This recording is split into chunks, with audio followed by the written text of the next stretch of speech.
The following broadcast is exclusively owned by XFC Global, LLC, which owns and controls all worldwide copyrights to this telecast and all other rights in and to the content. Any unauthorized use or rebroadcast without written consent is strictly prohibited.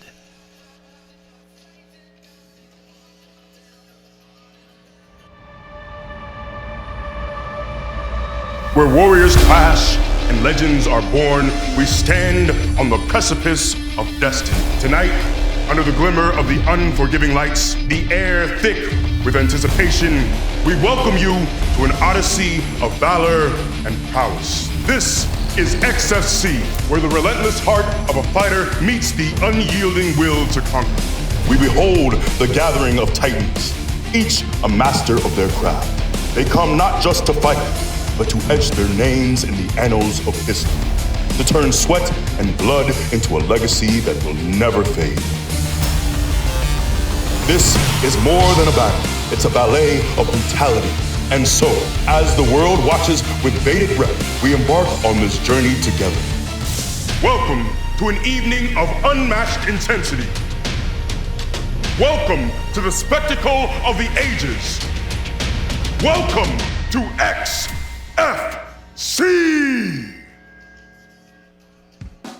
Well, the Big E said it and set the stage, and this time, the XFC has come to your town. I'm speaking Milwaukee, Wisconsin, and yes, the building you see, there's going to be some fighting inside. It's the Baird Center right here in Milwaukee, and it's the XFC, the Evolution, and we are throwing it down, and we are bringing it to your town. Straight ahead, we know the Harley was built here, and we're cruising for a bruising. Are you ready? Because you've got so much to celebrate. Yes, the XFC 51, the Evolution. Yes, we love the cheese. It's fun, and you've got plenty of places to go in the Bucks and so much more. But now, from the lake to the street, we are coming at you. And I mean, we're coming at you straight ahead. Look at the scenic view of Milwaukee, Wisconsin from the top to the bottom. We've got the beat down and we will flip you all around. Oh yes, we're the boss. And now today, you will pay the cost. It's the XFC. It's the Evolution coming now. Well, hello once again, everybody. I'm Ronnie Duncan. I'm so happy to be here because it is the Evolution. It is the XFC 51, more like a resolution when it comes to excellence and a commitment to a new chapter in MMA. Milwaukee, Wisconsin, that is the site, the Baird Center, that is the venue. But when you talk about a Hall of Famer, she's also a matchmaker. She's my partner. I'll be calling the action, but she's going to join me. I'm talking about the one and only Jessica Aguilar. Girl, every time I see you, I know one thing about you. Ain't gonna be no fighting, because you know what? I know you could knock me out. Thank you so much, Ronnie. I'm super excited. We got a stacked card tonight, so let's take a look at the lineup. Hey, let's take a look at that lineup, because when you speak of Alex Nicholson taking on Zach Punga is a former three-sport athlete. He played Colorado State, he played in the NFL with the Houston team, and he also did a little rugby. But then you meet Mr. Alex Nicholson, Mr. Ground and Pound all the way. Aren't we in for a treat tonight? Heavyweight match.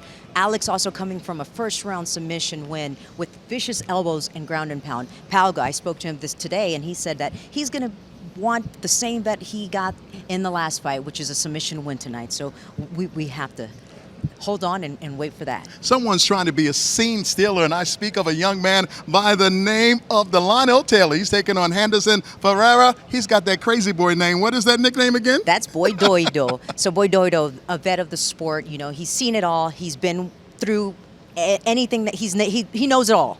Now, Taylor looking to finish. He knows that he has a tough fight in hand, and he's looking to put his stamp on that victory tonight. All right, after that, you talk about a fight.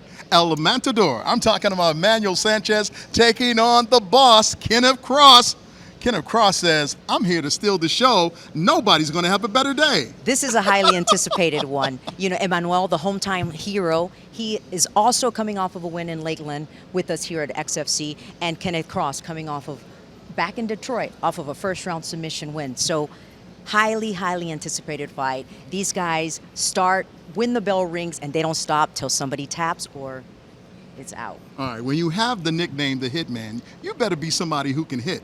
And one thing we can say, Dan Moret is just that guy. He has one of the best fights on the night, because he's going to be taking on the Outlaw Man, Sidney Outlaw out of Philadelphia. Now, we saw what Dan Moret has done somebody's trying to win a championship belt, and they're thinking about it MMA right here at XFC. That's right. Dan Moret coming off of a vicious submission rear naked choke in Detroit. And now Mr. Outlaw looking to prove what he's about and looking to climb back to those ranks. So this is a firefight. Both black belt in jiu-jitsu. I mean, this is going to be fireworks. All right, now, the ladies take the stage, and when they do it in class. Let's talk about it. You know these ladies. Come on, let's face it, Viviana, and then, of course, you got my girl. Come on, this is going to be a good one. I'm always so happy to see the ladies on the card. You know, Viviana's returning also a first win submission, standing guillotine. I mean, it was awesome. The fight was a short fight notice, so these both ladies had and to come. Rayla is ready. Yes, well, that's what I'm saying. They both know each other. Rayla's one of her last fight is to Viviani, so she is coming to get her revenge and get that submission win. Now, you've seen, of course, that stacked card, but the one thing about it is that we're a little different this time. We've got some partners. You see this young lady and myself? Well, we've got to give one thing to you. I'm talking about Karina Rodriguez against the one and only Eric Devon, because you guys are doing it in Spanish speaking. You will be giving that translation throughout the day. Tell me, we're so happy to have you here, Karina. Hello, Ronnie and Jessica. I am very happy of being here for the first time in this amazing promotion, XFC. Hello, Wisconsin. Hello, Milwaukee. I can't wait for the action to start tonight. Hello, Wisconsin. I'm super excited to be working with fine professionals doing the Spanish broadcast with my colleague, Karina Rodriguez. And for the viewers at home, I have a message for you. Get ready to watch an electrifying card brought to you only by the XFC, and you can watch it on Thriller TV tonight. Don't miss it. All right, you know, there's only one way that Eric does things, and that's, of course, to translate it. Can you do it for me one more time? Wisconsin, prepárense para ver una cartelera espectacular ahora por Thriller TV, Milwaukee, Wisconsin, Bayard Center, XFC Evolución 51 tonight. All right, Karina, can you say Dream Team for us in Spanish? Este es el equipo de ensueño, el broadcast en español y en inglés juntos. Oh, I love it. It's the Dream Team, and we're about to do it. But now let's go up to Johnny LaQuaso, who's standing by at our sports desk with much more of our big night here in Milwaukee. Here's Johnny.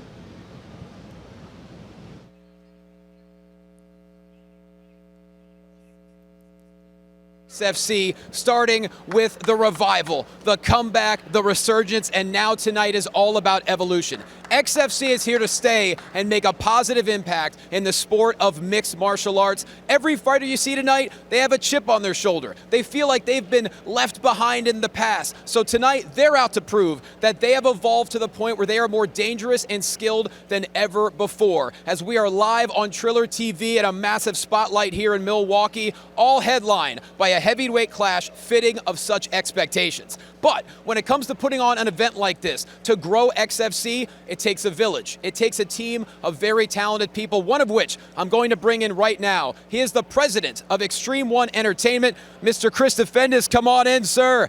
Good to see you again. Hey, Johnny. First off, what brought us here to Milwaukee? This city has been so receptive, truly tremendous.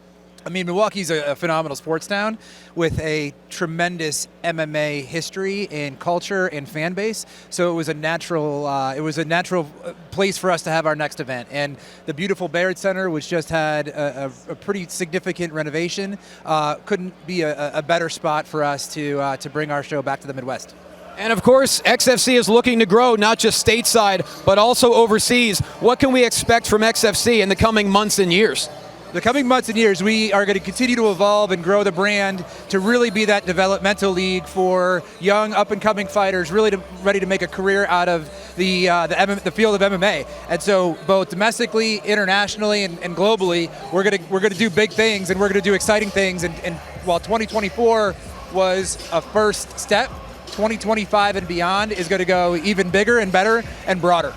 And that's the beautiful thing about mixed martial arts. There's all different types of flavors. XFC is bringing its own unique flavor to you. But without further ado, the cage is open, the lights are on. Let's go to our cage announcer, Ryan Nico.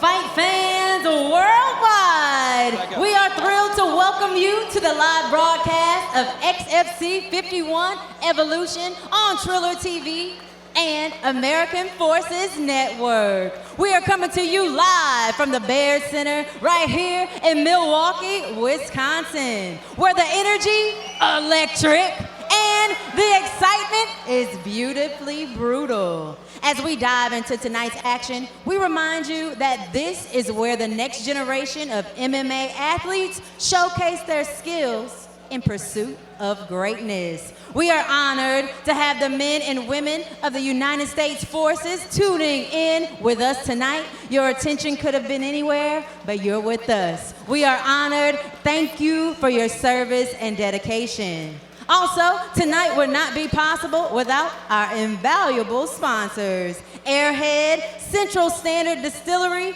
Extreme One Entertainment, Harry and Rose Sampson Family Jewish Community Center, Long Drink, Ticker, Triller TV, and the Milwaukee Tourism Board. All fights tonight are sanctioned by the Wisconsin Department of Safety and Professional Services, our commissioner, Miss Mary Murphy Edwards. Our proficient cage side officials, referees, Chris Clavita and Josh Stewart. Judges scoring the fights cage side, Gabriel Sabatis, Rick Winter, and Brandon Marshall. Also, our timekeeper on the bell is Mike Rogers, and our cage side physicians, Dr. Christopher Painter and Dr. Ben Bondo.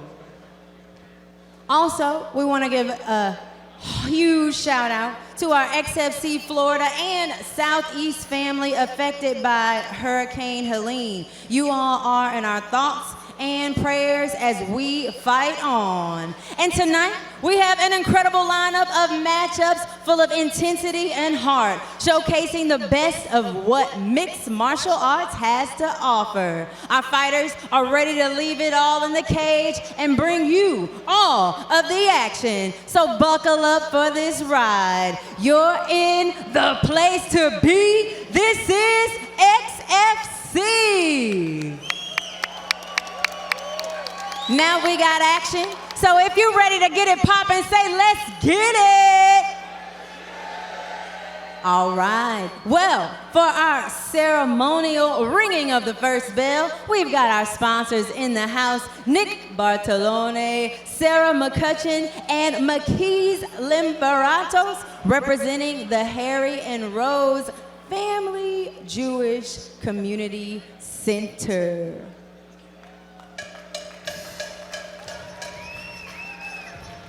All right, now, ladies and gentlemen, this first live attraction of the evening is scheduled for 3 rounds in the heavyweight division. So please welcome to the blue corner, Lawrence Phillips. Lawrence Phillips from right here in the state of Wisconsin. As a matter of fact, he's a school teacher, high school, and he teaches wrestling at the same high school he graduated from.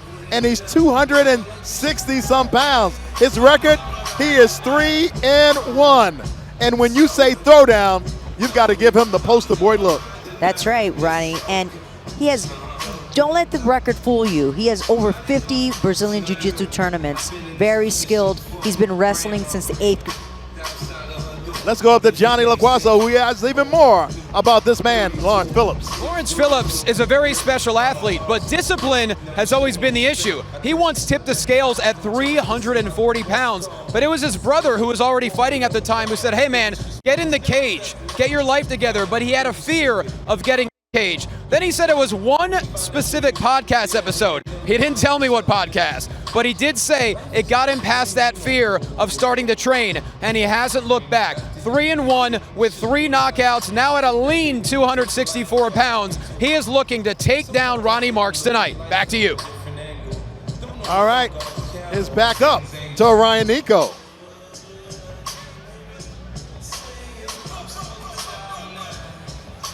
And as you can see, making his way to the cage, the one and only Lawrence Phillips Jr. He is not the son of Lawrence Phillips, the football player. He wanted everyone to know that. He knew about him but he says And now, that's as ladies far and as it gentlemen, goes. show some love as he makes his way to the red corner, Ronnie Marks. Now, his opponent is someone that you can be very familiar with. Be it the UFC, be it Bellator, he is one of the biggest and baddest heavyweights. And yes, he comes here with a mission. A lot of people are looking at his record and saying this is a mismatch. He's 21-10. However, Lawrence Phillips doesn't look at it that way. What can you tell me about this young man? I mean, this is, like you said, he's been in every fight, every promotion that you can think of. KOTC, M1, UFC, Shooto Brazil. I mean, Poha MMA, he comes from Poha MMA, and he's looking to win. Of course, you see him hugging with his son. Let's go to Johnny LaQuaso with more. Bulldozer. You talk about experience coming in tonight, 24-10. He has fought for every major promotion in the world. And on top of that, so well-rounded for a big man. 9 knockouts, 8 submissions, great grappler. Do not be surprised if he tries to take Lawrence Phillips down very early in this fight. Back to you, Ronnie and Jag. All right, thanks a lot. And as you can see, he is still waiting. And you were trying to finish your conversation about him. What more can you tell us? I mean, like I said, he's an OG, not afraid of challenges. He's been through it all. He's seen it all. He comes from a really good gym that he likes. They call Pojada MMA. And he's just, you know, he's faced Olympic silver medalist Joel Romero. So he's ready. Let's go up to Ryan Nico to find out who they really are. Here we go, fight fans. 3 5-minute rounds in the heavyweight division. Our 3 judges scoring the bout cage side, Gabriel Sabatis, Rick Winter, and Brandon Mason. Our referee in charge of the action, Chris Claviter. And now we introduce our warriors. First, fighting out of the blue corner, he wears the black and gray trunks. He is a professional with 4 fights, 3 victories. He represents Rockford, Illinois. He stands 6 feet, 3 inches tall. He weighs 264 pounds. He fights with De La Rosa Submission Wrestling Academy. Here is Lawrence "I'm Him" Phillips. And now, fighting out of the red corner, he wears the black trunks with yellow detail. He's a veteran with 34 fights, 24 victories. He represents for Natal, Brazil. He stands 6 feet, 1 inches tall. He weighs 261 pounds. He fights with Team Pojada of Las Vegas, Nevada. Presenting Ronnie Marks. All right, there you have it. 2 really good fighters. Our 3rd man in the ring, Chris Claviter, gives final instruction. We went over the rules backstage. Protect yourself at all times. Obey my commands at all times. If you'd like to touch gloves, do so now. Return to your corners and come out ready to fight. All right, let's go to our tail of the tape, the Central Standard Distillery. Central Standard Distillery, located, made, award-winning spirits of Wisconsin. These are heavyweights and these are big boys. All you got to do is look at the record. You think there's a mismatch, but there's a closeness in the age. And with the size, you got to give it to Phillips. Phillips has got the reach. Does that mean he gets the victory? Red corner, red. Round 1, fight. Oh, Ronnie, that low kick started the fight. But, whoa. He's looking for the big takedown. That's the one thing that Lawrence Phillips Jr. has been known for. He is a man of strength. But you know one of the more interesting comments? He said the one reason he didn't jump on this, he wasn't too thrilled about getting hit in the face. Well, let me tell you, young man, anytime you step into the cage, you're going to get hit in that's your right. face. Well, right now, Ryan, he has those underhooks looking for that takedown. And you saw how easy he looked. It looked like he picked him up. He's a big guy. So he's looking, yeah, he wrestled in college, and, you know, now, like you said, he's wrestling coach and teacher at his high school. Ronnie turned that over. Ronnie turned that around. Now he has both underhooks. Those underhooks are tight. Ronnie Marks putting, of course, Lawrence Phillips Jr. up against the cage, trying to get that leg lock to take him down, Nice and he takedown. does. Securing right into the mount position, Ronnie. And he has a lot of experience here. This is his home. The mat is his home. You know, it comes from a really good team, Nuevo Union. Ronnie Marks didn't want to be disrespected in this fight. He said, yeah, I know you're talking about you're strong, you can do things. And Marks, of course, going down with a ground and pound. And will the referee stop this? Whoa. We'll see. That's too Wow. much. Whoa. It is OVER. It is round number 1. And Ronnie Marks says, talk about retirement. You better bring it another day. That's right. He turned the back. Lawrence gave his back, and Ronnie took that, capitalized on that, and finished with the ground and pound.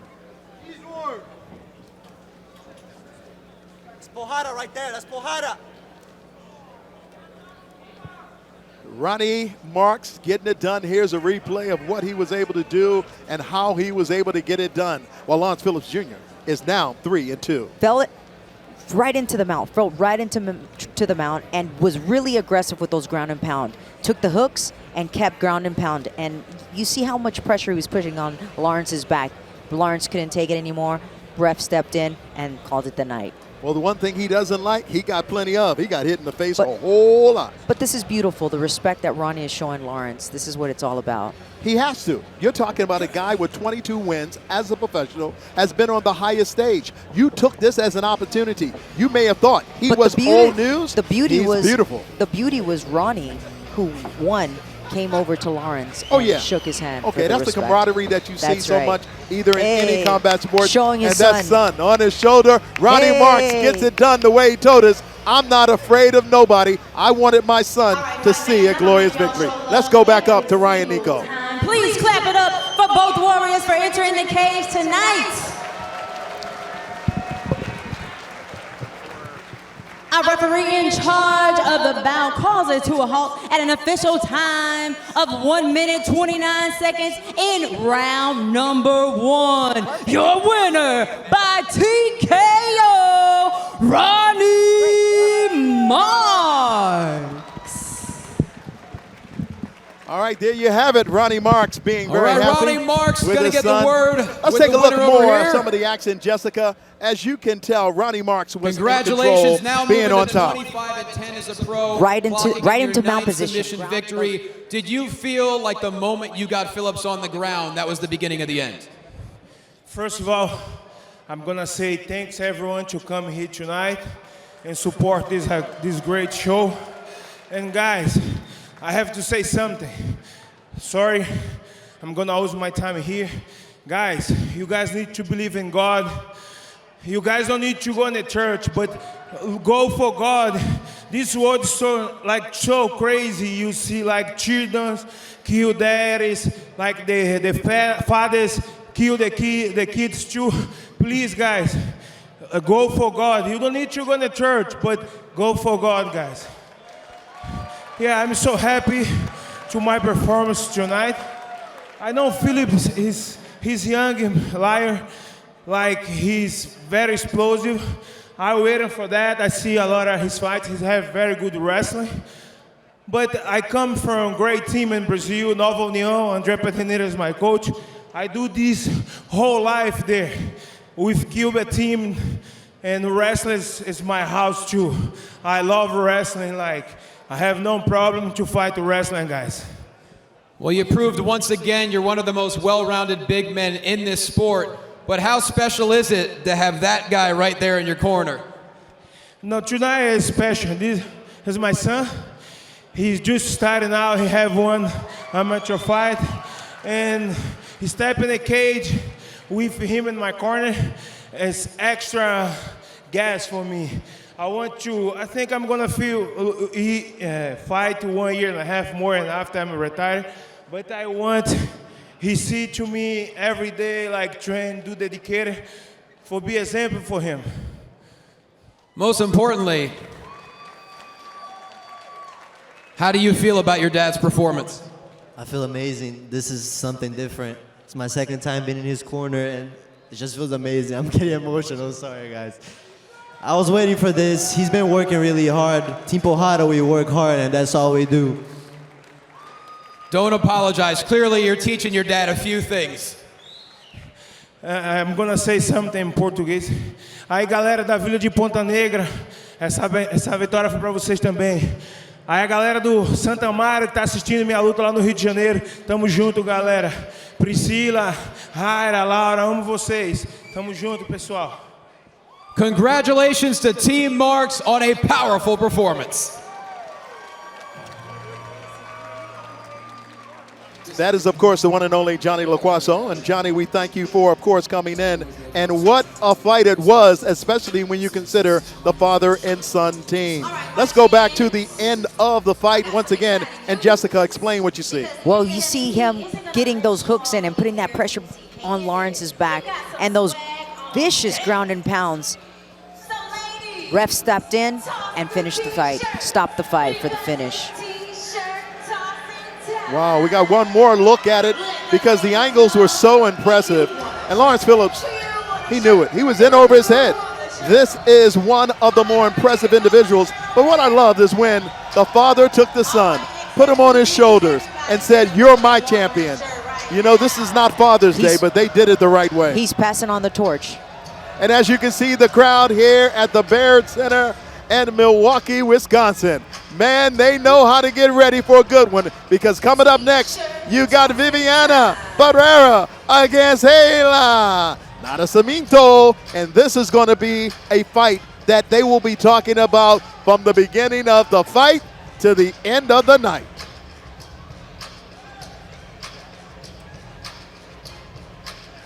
That's right, we're getting ready to give you even more. It is called the Evolution XFC 51. We got a special guest going to be joining us a little later. Talk to me about it. He's a Hall of Famer. He's a big timer. He's a Triple C, Mr. Henry Cejudo. That's right. Henry Cejudo is going to be joining us a little later. You know what I used to like? His hot takes with Mike Tyson.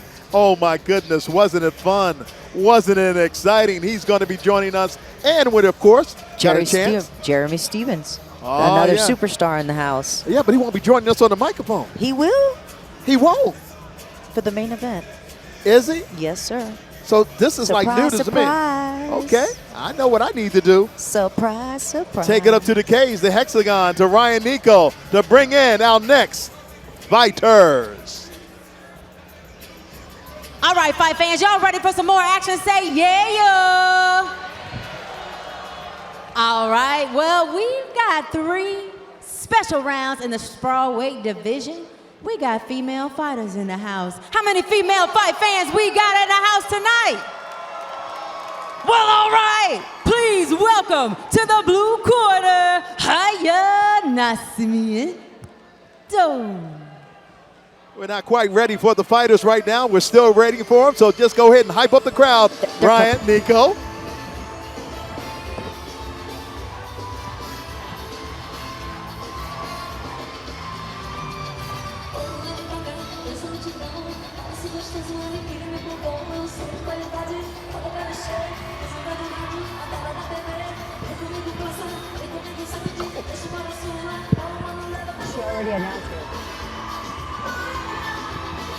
Well, there she is coming in because she's coming in with a flair. What do you like about this? Wow. Yeah, she is Hayla Nacimiento India. Love the walkout. Love her walkout. Support it. And she is putting on a show for everybody to see. This is her first time fighting in the United States, and she's going to make the very best of it. Let's go up to Johnny LaQuaso, who has even more about this young lady. Johnny.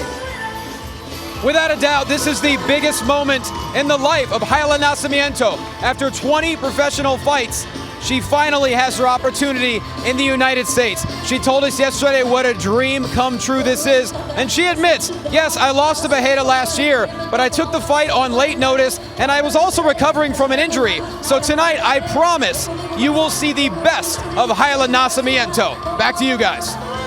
Hayla Nacimiento is coming with a little revenge and having no regrets about it as she makes her way into the cage. And as she does this journey, you've been in a situation like that where you got an opportunity to fight someone that you may have lost to, either in the gym sparring, but you have to give your best now the second time around. That's right, Ronnie. And this lady looks like she's enjoying her moment. Born from Monte Alegre, Amazons in Brazil. She's 28. She is happy to be here. She's grateful, and she is looking for the victory anyway. A victory that could be hers as she steps into the hexagon. She is ready to say hello to America, and she wants to say goodbye to her opponent. To find out who that is, and we've seen it before, but we're going to see again. Let's go up to Ryan Nico. Some loves as she makes her way to the red corner, Viviane Pereira. Viviana Pereira. She comes to us from Brazil, and what an impressive record she has, because she's only got 3 losses on her record. That's right, Ronnie. She's, just came off of a amazing first round submission guillotine at the Grand Prix 2. Also, this fight was a short notice fight. We found Ryla, so shout out to the matchmaker for making this happen. She trains at Team Lucas Minas Gerais and is motivated. Her son has motivated her. Now let's go up to Johnny Laquaso.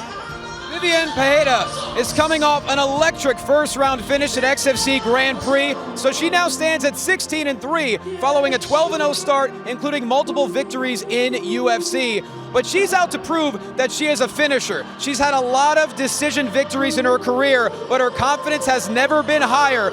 Don't expect, if she's going to be aggressive early on in my prediction. I believe she's going to try and take Nascimento down as soon as possible. Ronnie and Jag, back to you. Hey, thanks a lot, Johnny. We appreciate that so much, that information, that insight. But the one thing that impresses me is the spirituality of this young lady. I may not speak the language, but I know the tone and who she was praising. And she was giving her God, her creator, all of the credit. Fighters get an opportunity in fights like this to determine how they walk in. Well, sometimes it's more important of how they walk out because of who you walk in with. And we'll find out if that is the case for this young lady here today. She is a mom. She has come back. And you know what? When I saw her in the lobby here at the hotel, I bowed to her because I was so impressed with how she looked in Detroit, Michigan at the Masonic Temple. As she enters the cage here, let's go back up to Ryan Nico. Ladies, you gotta get it on. Ryan, take it away. All right, fight fans, here we go. 3 5-minute rounds scheduled in the strawweight division. Our 3 judges scoring the bout cage side: Gabriel Sabates, Rick Winter, and Brandon Mason. And when that bell rings, our 3rd man in charge of the action, Josh Stewart. And now, we introduce our warriors. First, fighting out of the blue corner, she wears the black trunks. She is a professional of 19 fights, 9 victories. She represents Para, Brazil, standing at 5'3" tall. She weighed 127.8 pounds. She fights with Sombra Top Team. Here is Haya Inja Nascimento. And now, fighting out of the red corner, she wears the rose trunks. She is a professional of 19 fights, 16 victories. She represents Taua Serra, Brazil. She stands 5 foot tall. She weighed 130.8 pounds, and she fights with BAMMA. Make some noise for Viviane Sucuri Pereira. And our 3rd man in the ring, Josh Stewart, gives a final instruction. We went over the expectations in the back. Listen for my commands at all times. Protect yourself at all times. You want to touch them? Let's do it now. Let's have a fight. All right, we got the tail of the tape brought to you by Central Standard Distillery, located, made award-winning spirits right here in Wisconsin, North Brandy, Red Cabin Bourbon, and Door Country. As you can see, they're pretty tight. Somebody's got some revenge. Maybe someone's got regret. Let's go up for the start of round number 1.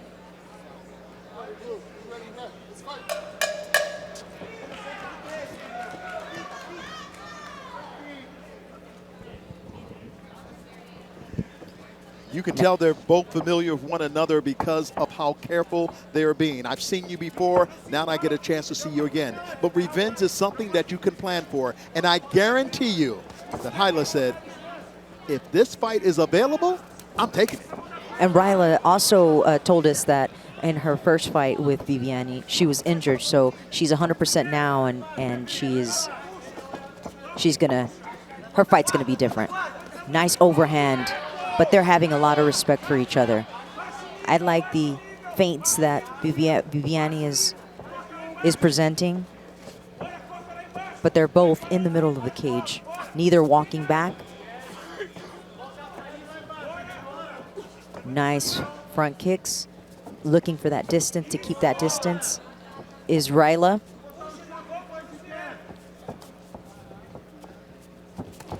Nice front hook there, that looping little hook from Ryla. That looping hook was impressive because of the simple fact she is trying to counter at every motion she can find, and that time she took a left hook that time underneath from Ryla. Good combination that connected, that right and that hook. Viviane also connecting with her own hook. Still action here in round number 1. Ronnie Duncan along with Jessica Aguilar. And I want to show you something really important because this is something that you want to see. Ryla switching stances. Now switching back. Nice, keeping that distance with that jab. But neither walking forward. Nice. You know, XFC is brought to you by Ticker. Own stock, get perks with Ticker. Enjoy the benefits of stock ownership from anywhere. Visit ticker.com to claim your shareholder perks today. Yes, you can tell that they both know, they're both familiar with each other, and they are both being very careful. Oh, you could tell from the very start. That time right down, Ryla comes through with the right hand. Nice right low kick from Viviane. Viviane has been very impressive with her kicks, but she has to look out for Ryla because Ryla's had kicks right to the midsection, and Nice. that's the softest part of Viviane's body. Oh, feinting, switching sides. Beautiful by Ryla. Feinting that knee, going for that jab. A lot of times people say, well, it's primitive. But no, there's a lot of skill and art. You've got to bring your bag in MMA. Look at that. I like how both ladies were able to go ahead and mix it up different ways, up top, down low. You can tell she's having fun in there.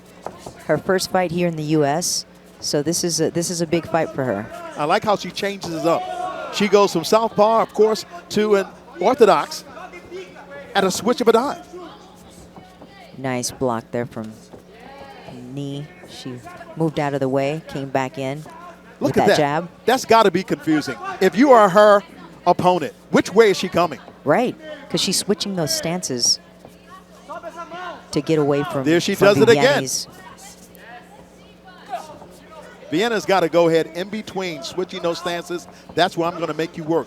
Because if it's a calculated move, it can become calculated chaos. Great low kick with that hook. Front kicks are connecting. Right hand connected. Ryla's connecting. Now she's seeing blood. So she's getting a little more aggressive now, a little more comfortable. And she's punching in combinations, striking to make sure. Look at those feints. They have been so impressive here and round number 1 with less than a minute to go.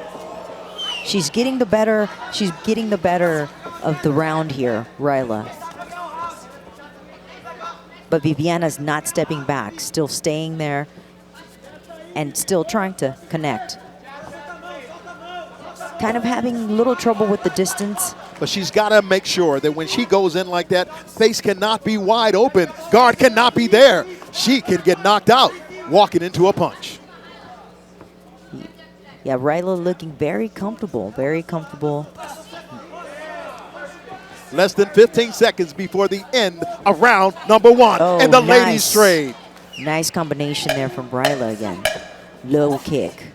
Low kick to feints. Oh, trying to finish the round strong. Beautiful. Round 1 is in the bags for these two ladies, and there is a piece of the eye underneath. My goodness. All right, let's talk about this Extreme One Entertainment. All you got to do is the first publicly traded Pioneer International MMA organization. Learn more about it, opportunities. You see the QR code, take your phone and you can find out all about it. It's right there for you. Extreme One Entertainment.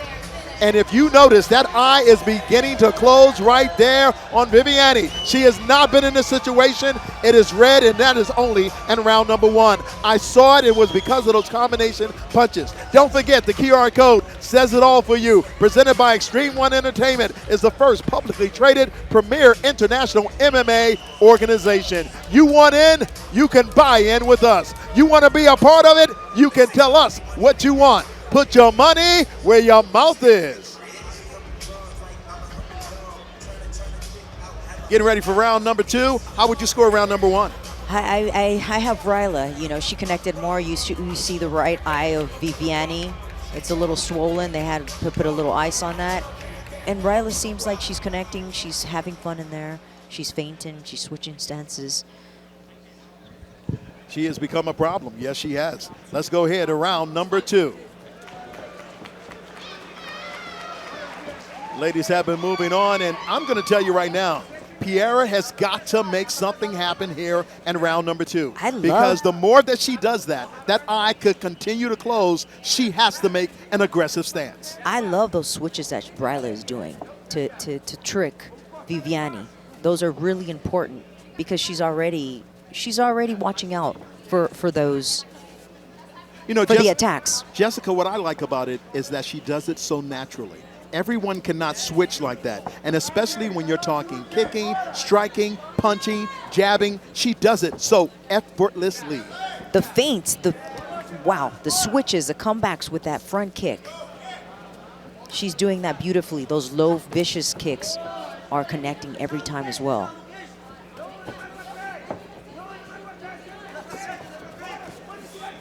The ladies are trading. I love this shot. Top of the cage. Bringing it to you, XFC, it's the evolution. Who is going to create a victory for themselves today and mature to a period that they could be the next headliner on our next FXC card? Ronnie Duncan, along with the one and only, the Hall of Famer, Jessica Aguilar. Girl, makes you want to get back in there, don't it? Yes, sir, but right now it's about those ladies. I'm happy to see this girl that had an opportunity to come to the States and do what she loves to do. She's having fun out there. Connecting, switching stances. She looks like she looks like she's having fun. And she remembers Viviane very well because, like you said, this is a revenge fight for her. It may be revenge, but it can be a regret to take on the person who wants to get their revenge on you. Oh, what a nice overhand right that time by Viviane. That's what she needs to make this an even fight. Yes, Viviane's right eye is a little swollen from the bottom, if we can see, and Ryla continues to go she there. She just hit her again with the left hand right there on the eye. She's switching from top to bottom, from body, head. That's really important. Like you said, what's coming? Another left again, once again, overhand left hand.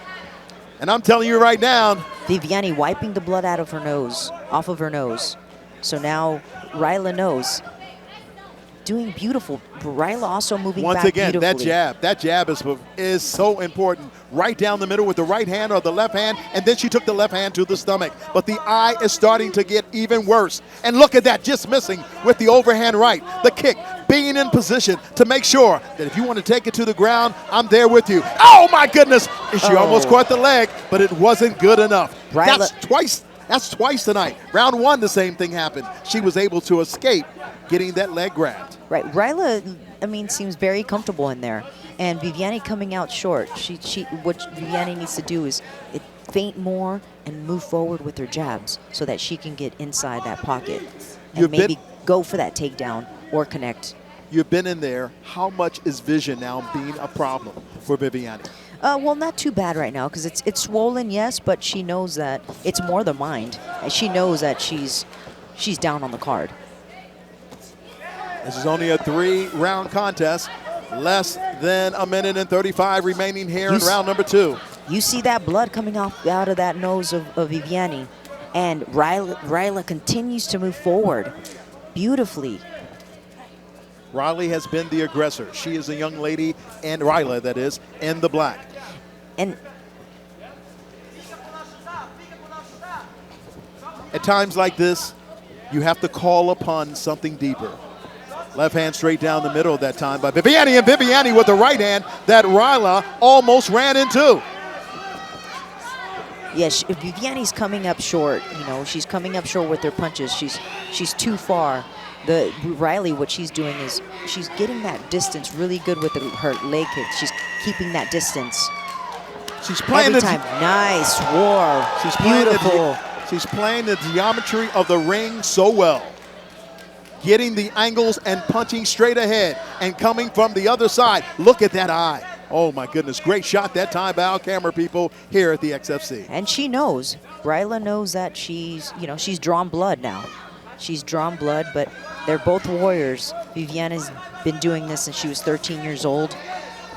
And the blood trickling off of her nose. And it looks as if there's even a brazen punch right there with that left hand. That left hand has been working overtime tonight. It has been a beautiful thing. The right hand to the body, once again kicking to the lower leg, and still moving forward, being the aggressor here in round number 2 with less than 5 seconds left to go. And that is round number 2. This fight could possibly go the distance. And you know what? Both of these ladies are putting it on here tonight at the XFC 51, the Evolution. Well, we've seen the birth of what's been happening. Take a look at these replays, young lady, and tell me what you see. You see how she goes to the body. She's going to the body, head, and she's connecting every time. Ryla's doing that so well. She feels very comfortable in there. She's blocking and connecting those transitions, and the way she steps back when she's switching stances there, comes back. When she comes back, feinting, kicking, and connecting. I think the mere fact she was able to get out of that possible leg lock is impressive, but it's the movement. And the movement is, you don't know if she's going right. You don't know if she's going left. And at a drop of a dime, what does she do? She changes, but it's been the aggressive nature of what she's done and how well she's been doing it. Let's get ready for the third and final round. These women are ready, and look at the face on both. Can they see victory? Will they see defeat? Here we are, the start of round number 3. These are 3 5-minute rounds. We've had some entertainment here. Rounds 1, 2, and 3. I love the way Ryla moves in and out. She's always moving. Whether she's switching stances, feinting, she's hitting to the body, coming to the head, but she's always feinting and moving forward, moving back. Taking little steps, but those little steps, do you see how that little step that connected with Viviani? Oh, now! Those combinations. Oh, what a right hand! This time a left hand! Oh, she's going for the kill. She's going for the it. kill. Look at her. She is taking her. She says, I don't care what you have. I got a lot coming back at you. And right now, she cannot even really see these punches coming. Her eyes have been impaired. And you know what the young lady in black is saying? This is my fight, and this is my revenge. Beautiful, beautiful transition there. Viviani tried to control her so that she can stop the punches, but Ryla wasn't having it. Now she's got abrasions over both eyes. She's got one on the left and she's got one on the right. All you have to do is see the face. Look at it. What a close shot. And you can see that she's bleeding and she can't take these punches. And you're saying to yourself, young lady, is there a time to give up? But you know there's a lot of dog in Viviani. You see that fight. You see that blood. I'm sorry. You see that blood coming out of the right eye now. You can see the blood coming out of the right eye and the nose. She's connecting very well. Viviani having a hard time here. She needs to feint, come forward, walk forward, but feinting. She's roll her hand right that time, and the eye is starting to bleed on the left side and on the right side. And you have to say to yourself, How much more can she take? Look at those pictures. That is an intimate, tight shot of what it's like to be in the cage of the Hexagon here at the XFC. Yes, we bring you good action. Yes, it is Ronnie Duncan and Jessica Aguilar. She's been in the ring. I couldn't take these punches. I mean, girl, these folks are fighting. Boom! The right hand, the left straight. It continues to be a way to berate her in the ring. With her hands, with her feet. It doesn't matter. She wants this fight. She came in with a chip on her shoulder. She said, I'm 100% healthy. I couldn't wait to get to America. I took so many ways to get to this journey, but this is the night and the fight that people will remember my name. That's right, Ronnie. She went through a lot to get here, and you could see that she really wants this fight. Beautiful uppercut that she connected. Oh, she's starting to have fun in the ring now. Look at her. Look at her. Just having fun. She is there's nothing you can do that can stop what I'm about to do to you. Absolutely nothing. Now she feels like oh, great right hand. Now switching stances again. Now that's fainting. One of the few times I've seen Viana Pereira go backwards on her own. You could see that face. Look at all the damage that Viviana has. That Bryla is connected. Left and hook. Continues to connect. Oh, wow. And she's punching in combinations. And stepping out. Stepping in, stepping out. In and out, moving, feinting. Beautiful. Beautiful display of MMA from Rylan. This round is being brought to you by Ticker. Own stock, get perks. It's Ticker. Enjoy the benefits of stock ownership from anywhere. Visit ticker.com to claim your shareholder perks today. Those combinations all connecting on the face of Viviana. Like I said, since round number one, she's able to do what she wants to do when she gets ready. The one thing for any fighter, I don't care in any combat sport, anytime you're comfortable and you can have fun in that cage, you're in the zone. Right, and I'm surprised Viviana hasn't tried to go for the takedown here, since she's, just to change that luck around. She's had that tried opportunity. To change it up a little bit. She's had that opportunity. Less than a minute to go here in the third and final round. Moving back is Viviani. Ryla super comfortable.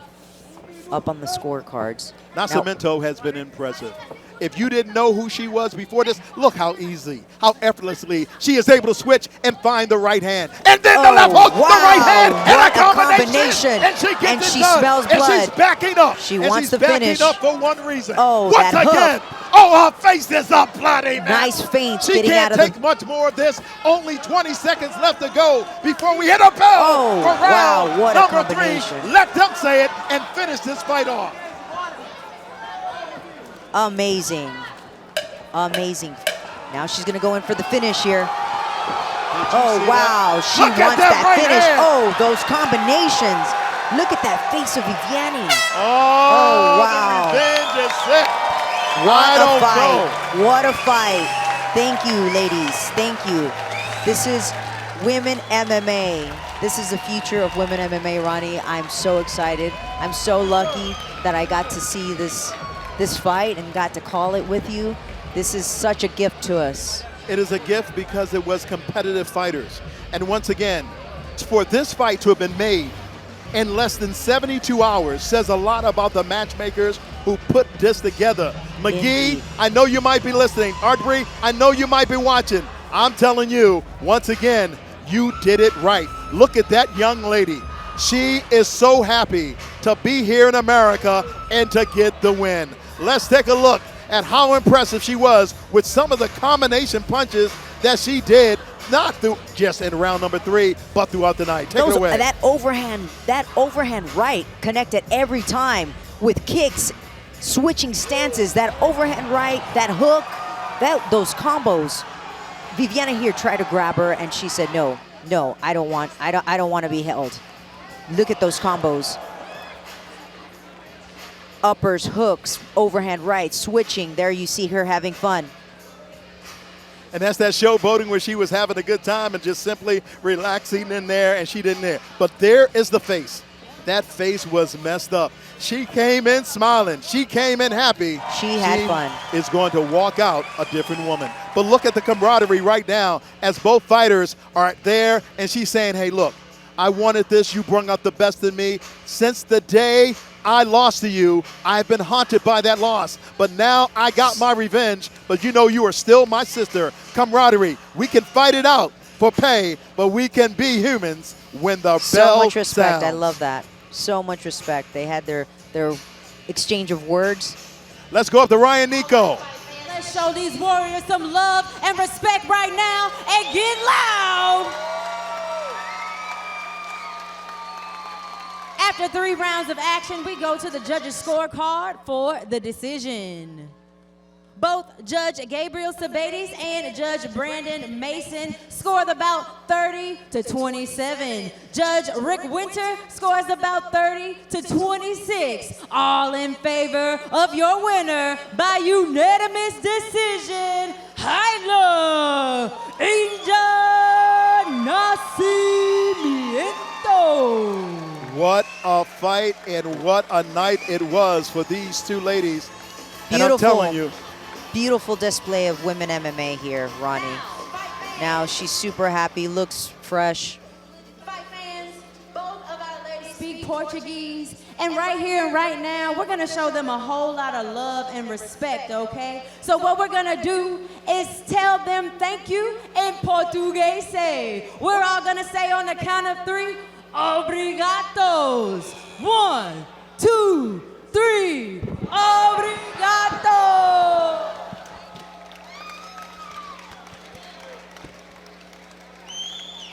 she's a very happy young lady there, and she is happy. Now let's go to Johnny, who's standing by with some special guests. Johnny? What a standout performance for Haila Nascimento. That is how you make an impact on U.S. soil. But right now, I'm joined by 2 very special guests. First, he is the chairman of the board for Extreme One Entertainment, and he is UW Parkside wrestling star and content creator Caden Henschel.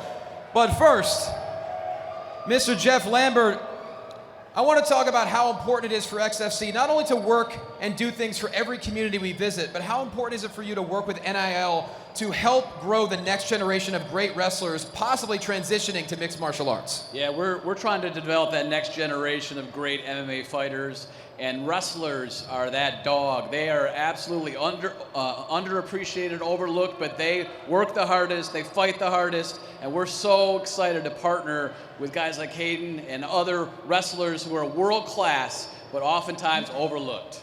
Speaking of world class, moving over to this guy, UW Parkside star Caden Henschel. First off, what's it like being here at XFC? Yeah, in person, something like this, like we're on top of the action. Like these people are getting into it. This is violent. I love this. I got some of my team here. Just super grateful for this opportunity. Now, I know you're a senior, your whole life is going to change over the next year, but how did you get into all this content creation? Because you are so incredibly well known throughout the wrestling world now for what you do. Yeah, thank you. So basically 7 years ago, no one was really documenting what they were doing through their tournaments, their training. That was something I could really tap into, something that I just wanted to inspire people with, and if that's one thing I just really wanted to do, and here we are today. So. Well, you're certainly doing that, and you're watching all the fights happen tonight. Within the next number of months, you're going to be free to do whatever you want with your life, with your career. We all know about your grappling, but how's your striking? Oh boy, I don't even know about that. We'll ask some teammates, but I don't know. We'll see. We will see what the future holds for Caden Henschel, but right now, we got to get back to the action. Ronnie and Jag, back to you. All right, thanks a lot, Johnny. We appreciate it so much. It's been an exceptional night. And when you talk about, earlier this afternoon, we had an opportunity to do something very special, something that you had an opportunity to do with some very special people.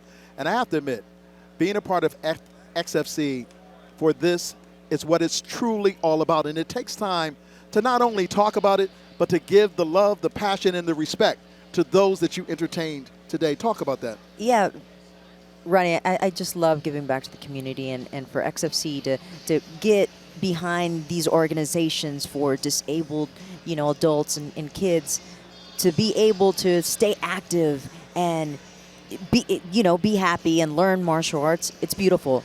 So I love MMA. I'm passionate about what I do, and so I love to share that. Let's take a look at what we did earlier today.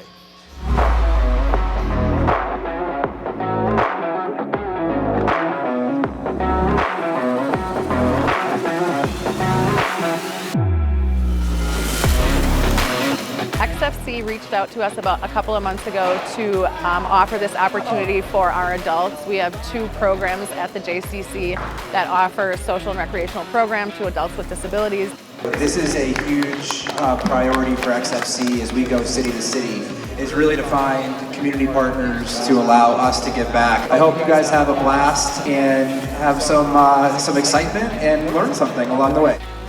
The event today was really exciting. We got into the ring and were able to interact with all the athletes and learn some moves and some techniques and stretching and stability. For the last year, they've been participating in Taekwondo once a month and earning their belts.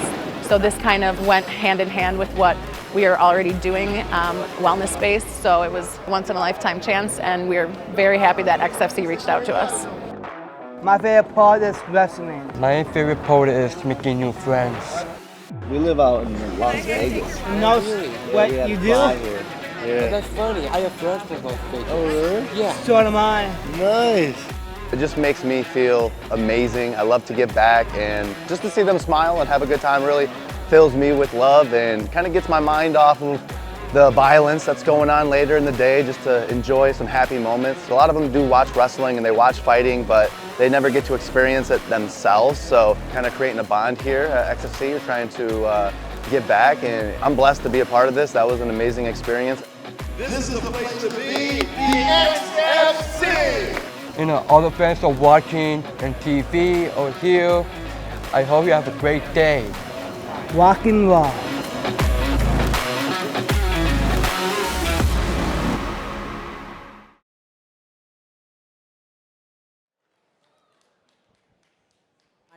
I mean, to have all the fighters come out also.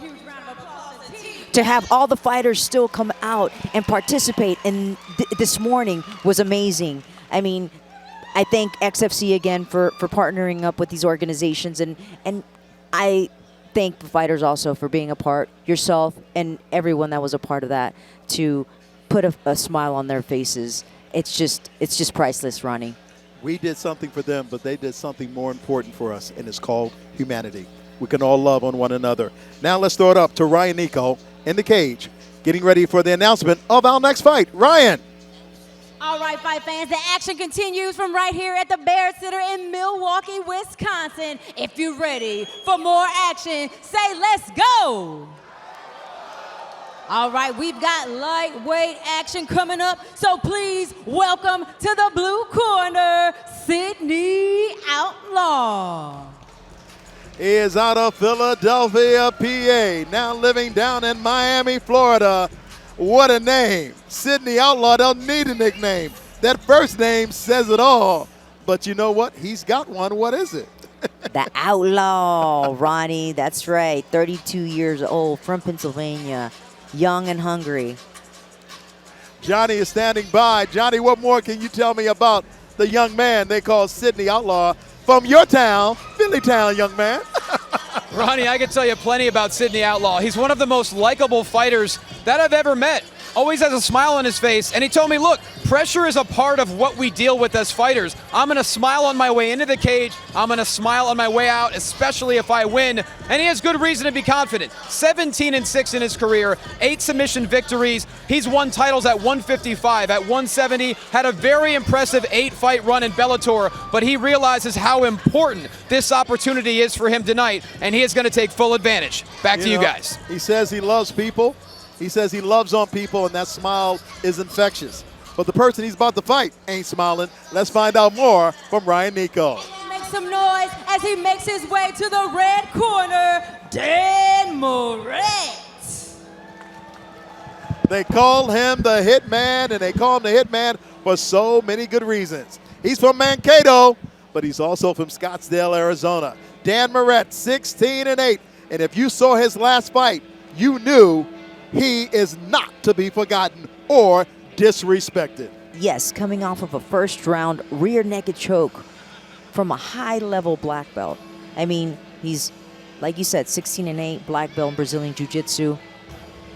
Going against another black belt in Brazilian Jiu-Jitsu. He said he means business, and he wants to end the fight.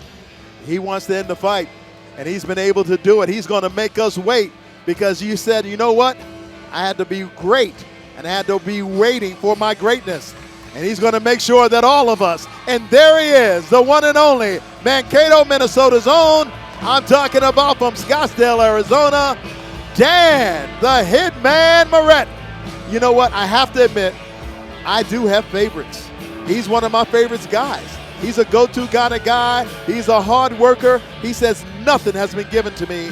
Everything I've gotten, I have earned.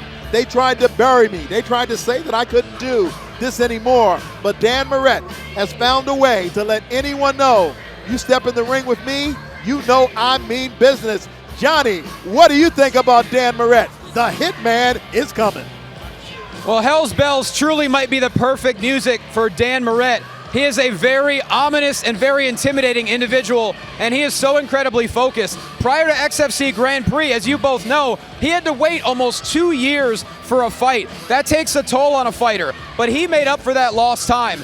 A first-round submission victory over Raush Manfio, who had previously never been finished in his career. Moret now stands at 16-8 with 9 submission victories. 5 different submissions have led him to victory. When I asked him about the grappling ability of Sidney Outlaw, he said, hey, he can grapple with me all he wants, but I'm going to punch him right in his face. This fight is going to be very, very intriguing.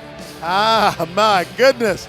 I remember that conversation. Let's get up and get into it with the one and only Ryan Nico in the Hexagon. It's the XFC. It's the place to be.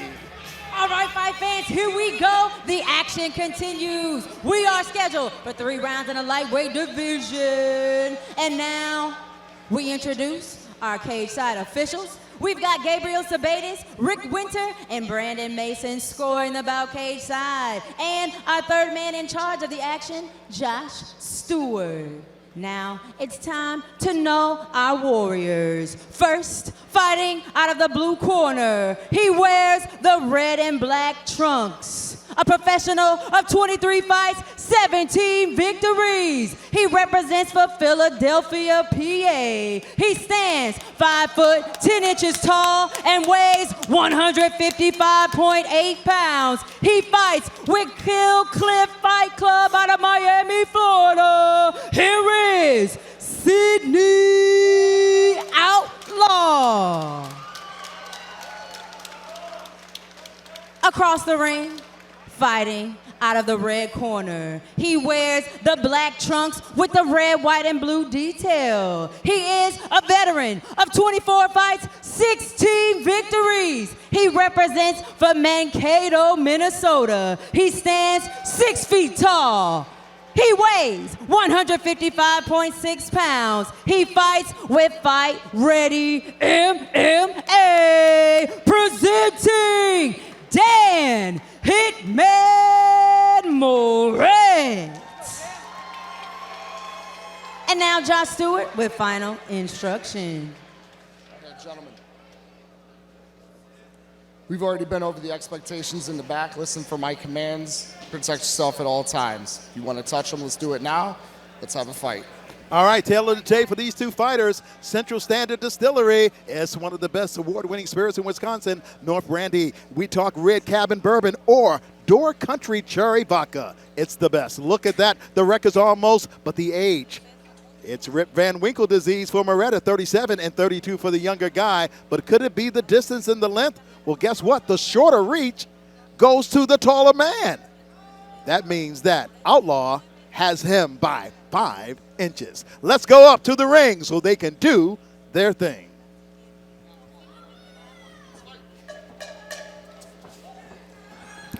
Ronnie, this fight is a very high-level fight here. Moret says he means business. His pressure. Beautiful takedown from Outlaw, not wasting any time there. Beautiful double leg takedown, trying to secure that. He secured that. See how he locked those legs in, Ronnie? Now what Outlaw needs to do is take him away from the cage, pull him away from the cage, just like he's doing right there. Secure the back. He's looking for the hook. He's looking for that back. Wow, wow. What is Outlaw? Beautiful. He turns him over, back on his back, putting both hooks in. Now he's crossing there his legs. He needs to be careful there because Moret can capitalize on that, but looking for the rear naked choke here early in the first round. And he has it tight there. He has it tight, but he doesn't have it completely He has it tight. Ronnie, he has it tight. And he's gonna submit. This is, wow, what? He's done. He's asleep. Wow, Ronnie. Wow, wow, wow. Didn't even, wow. Amazing. Wow. This is Amazing fight for Outlaw. Put Dan Moret to sleep, just like Dan Moret won in the Grand Prix. Rear naked choke. He's gotten back to his consciousness. He was trying to survive. He wanted to go out as a champion, and he didn't want it to happen this way. Wow. Sidney Outlaw giving his very best to Dan Moret. And I'm telling you, Jessica Aguilar, when you said he took him down, he took him down. One of the best moves you've even taught me is when you get both legs down, how hard that is to come back from. I mean, he locked in, well controlled, took him out of that cage, and looked for those hooks. Let's take a look at some of the action here in round number 1 in a matter of seconds as both fighters look at one another in camaraderie.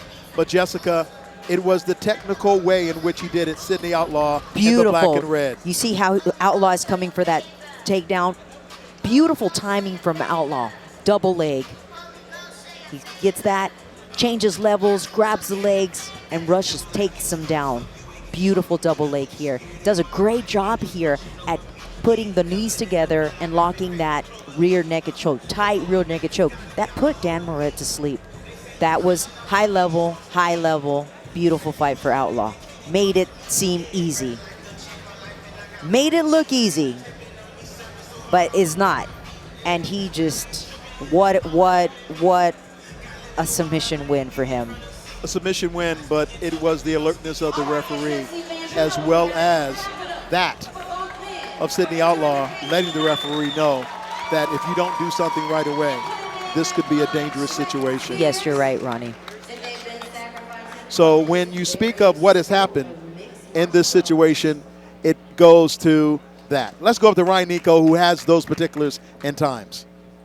And now we've got an official time, ladies and gentlemen, of 1 minute, 7 seconds in round number 1. Your winner by technical submission, rear naked choke, is Sidney Outlaw. There it is, and the man who's going to be talking to him is the one and only Johnny Laquaso, and of course the two hug once again. But it was an unexpected finish, but a miracle finish. Johnny, you've got more with the man from Philadelphia that a lot of people didn't think would win, but he said, I'm something special too. All right, time to get a word with the victor, Sidney Outlaw. Congratulations. The way you shot in for the double leg and transition to the back against such a high level black belt, were you surprised at how quickly you were able to do that? Yes, he's a high-level black belt. Like I said, I'm really blessed to be able to say I'm one of the best because my record, I always fight the best. Rather if they win or rather if they lose, they are still the best. So I want to give a big shout out to Lord, my Lord and Savior Jesus Christ. You already know that. I already know the Brian. When I got saved, that made me the winner regardless. You feel what I'm saying? So I'm out here just having fun. But big shout out to the Hitman. He came out here, did his thing. I mean, he's a winner regardless as well. The dude went out like a gangster. Not too many people would do that, okay? Not too many. Who said they're gonna take me out on my shield like a Spartan? The Hitman did, and that's a Spartan, baby. Absolutely. Now, you're free to do whatever you want next. With an impressive performance like that, give us the immediate future for you. Well, I mean, I've been, looking for a home in XFC, I'll pay rent. I'm pretty good. You feel what I'm saying? But of course, I want these beautiful abs to be covered with something gold. To say I'm better than you, something to say that. And you can't dispute it and argue back and forth because I'm the one. But that's a different subject. But anyway, like I said, guys, I'm just a racehorse. Those people right here, those are the people that was with me, supported me, so give them a round of applause and give yourself. Thank you, XFC. You are the bomb, diggity.com. I'll see you guys at the next one. Hold on, one final question. You mentioned yesterday that you wanted to retire your nickname of the Gun. So is this officially the era of the Shogun, Sydney Outlaw? Ooh, I like that. Let's go. Come on, XFC. Make this my home. Let's go. Congratulations, Sydney Outlaw moving to 18-6. Man, you got to love what he said there, Johnny, because he said, XFC, make this my home. Hey, here's some highlights of the action in a rear naked choke, and it happened here in round number 1. Look at that double drop down leg. And man, from there, it was a period of who's going to take advantage. He sunk in those hooks, looked for that neck, and put Dan Marino to sleep. I don't think he was expecting that pressure. He didn't want to tap, and when you don't tap in these situations, you go to sleep. Hey, we are not going to sleep. We're going to wake up because the action is fast and it's furious. And joining us, coming up to talk about the next fight, Emmanuel Sanchez and Kenneth Cross is one of the best to ever do it. I tell you what, Henry, all I want to do is be on Mike Tyson with you. You know what I'm saying? Have a good time. Bring him on in. You know Henry. The Triple King C. How you doing, man? Welcome. Yeah, pleasure, guys. Pleasure. So awesome, man. What an event. I mean, just to kind of talk about, Sydney Outlaw. Man, he's a problem. I mean, watching this fight, he takes people down and he chokes them to death. I mean, it's crazy. Like a little bit of what he said about Dan Moret is like, man, not everybody is willing to just go out like that. So, kudos to that. Yeah, Dan Moret proved when he was on his last card that he was something special. But he didn't expect, or maybe, I don't want to say respect because he respected him, but I don't think he was able to expect that fast of an ending to a fight like this because the records were so tight. They had been in with so many individuals, so many different variations of submissions. It was impressive to see what Sydney Outlaw do, but I'm going to be honest with you. It was a big surprise, Henry, to see this fight end the way it did in the cage. Yeah, it's a bummer a little bit because obviously Dan trains at our gym. I see him day in, day out. Yeah. And this is the thing that people don't realize, like how hard these guys literally train. And typically when the fight doesn't go your way, it's like you got to go back to the drawing boards, find that motivation to be able to get up every single morning and do it again. Right. The question I have for you is this. At 37 years of age. 37 years young. That's right. Is that something That's right. Thank you, Henry. But no, not you. I'm talking Dan Moret. At 37 years of age, is there that thought of maybe this time has passed me by? Or is it because of the way you went out? And it was a submission. It was a rear naked choke that put you to sleep. It was like, I made a mistake. I can come back from this. Yeah, everybody's cocktail's different. Only you know that there's two things that make somebody successful. It's your heart and your ability. And sometimes you may still have the ability with your body, but sometimes your desire may be lacking. And I think that's one thing that people have to question, whether it's your heart or your ability. Like, which one is it? But if it's one or the other, then maybe it is time for you to say, hey, you know what? I'm going to hang up the gloves. I don't think that's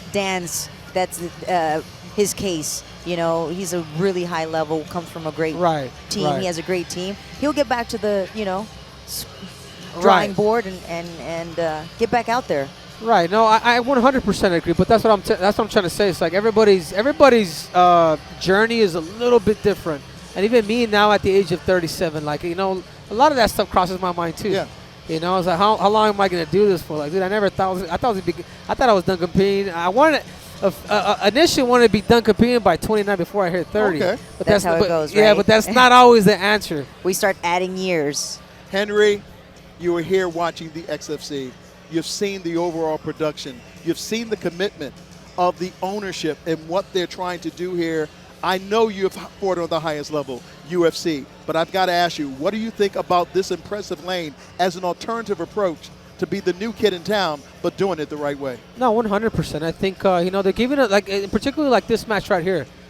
Very, very high competitive, very, but then things like this happen. Like, like Sydney Outlaw was able to get the submission.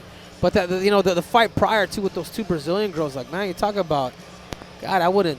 Both of those girls are going to be out for at least a month, But overall, the production, the matchmaking overall, it's great. And I'm excited for these next 2 fights, with Emmanuel Sanchez coming out, going out there and fighting Kenneth Cross, 2 vets of the game. And then obviously the main event. So I'm stoked. I love the way everything is being run right now at XFC. Good enough. Let's go up and find out more what Henry likes. It's Ryan Nico. All right, fight fans, y'all ready for some more action or what? Well, we've got something for you. 3 5-minute rounds in the lightweight division. And now we're going to welcome to the blue corner, Kenneth Cross.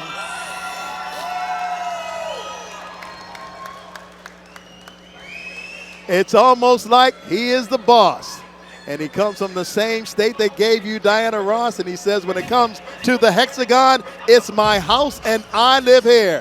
If you talk about a guy who comes in with energy, comes in with a persona to say, I am the man and I'm about to take it all, it's that young man right there from Hastings, Michigan. I speak of the one and only Kenneth Cross. What about it, Jessica? We know it. He wanted to be on the main show, and he's on the prime time pay-per-view one. That's right, Ronnie. Well, coming off of that first round armbar submission like he did in a great fashion, he deserves it. So he's here, he's hungry, and he wants another armbar. Well, let's ask Johnny about the guy in the ponytail, because Johnny, you and I know he comes to do damage. Well, you'd be hard-pressed to find a more motivated fighter than Kenny Cross. Back at XFC Grand Prix, he had a flashy victory on the prelims, and he said, hey, put me on the broadcast. This is how good I am. Well, that's exactly where he is right now, standing at 14-4, 12 finishes, 8 being in the first round. He has a massive chip on his shoulder, dedicating his life to the sport. His wife and him just moved to Las Vegas to further his career. It's been a great decision thus far. I asked him what his game plan was tonight. In his typical charismatic fashion, he said, hey, I'm just going to face plant him and see what happens. Back to you guys. He's the one and only. They call him the boss. He is Kenneth Cross, and he is now in the cage. Now let's go back up to Ryan Nico, and let's introduce his opponent, Ryan. And now, ladies and gentlemen, show some love and welcome to the red corner, Emmanuel Sanchez. El Matador. You talk about someone who's happy to be here. This is like a homecoming for him. He might be fighting out of Houston, Texas, but he knows the land of Milwaukee, Wisconsin all too well. Jessica. That's right. This is his hometown. He said he comes back every month to visit, to train. So, and also happy Hispanic Heritage Month to all those Hispanics out there coming to his Mexican, to his Mexican music. So he's fired up too. Fired up, got the victory back in Lakeland with us. Also, decision win, so he's fired up, and he also wants that finish. Johnny, he went overseas, and he went over to Asia and didn't find what he was looking. It is El Matador, Emmanuel Sanchez, coming in at 22-10. He is unrelenting. He always stays in camp. Tonight is already his 4th fight of 2024, and he said, I will take any opportunity. He just fought in Tokyo a couple of weeks ago. He's back to 100%, and he said, tonight, I'm going to display the art of thug jitsu. What he means by that, he said, hey man, I don't fight safe. I always go for the finish. This might easily be the most entertaining fight of the night. All right, let's go, and he's about to step into the Hexagon. Hey, Henry, Thug Jitsu, you ever heard of that one before? Eve Edwards. Oh, Eve Edwards. Oh, 100%. Is he here? I didn't see him. Yeah, he's in his corner. He's out there training with Eve Edwards in Houston, and Oh, that's okay. Thug Jitsu. All right, let's go up to Ryan. He's getting ready to introduce the fighters. He might have a knife, but I don't want any of that, man. All right, fight fans, if you're ready for the action, say let's go. Once again, we are scheduled for 3 5-minute rounds in the lightweight division. Our judges scoring the bout cage side, Gabriel Sabatis, Rick Winter, and Brandon Mason. And our referee in charge of the action, Chris Claviter. And now we introduce our warriors. First, fighting out of the blue corner, he dons the red trunks. He's a professional of 18 fights, 14 victories. He represents for Hastings, Michigan. He stands 6 feet tall, he weighs 155.6 pounds.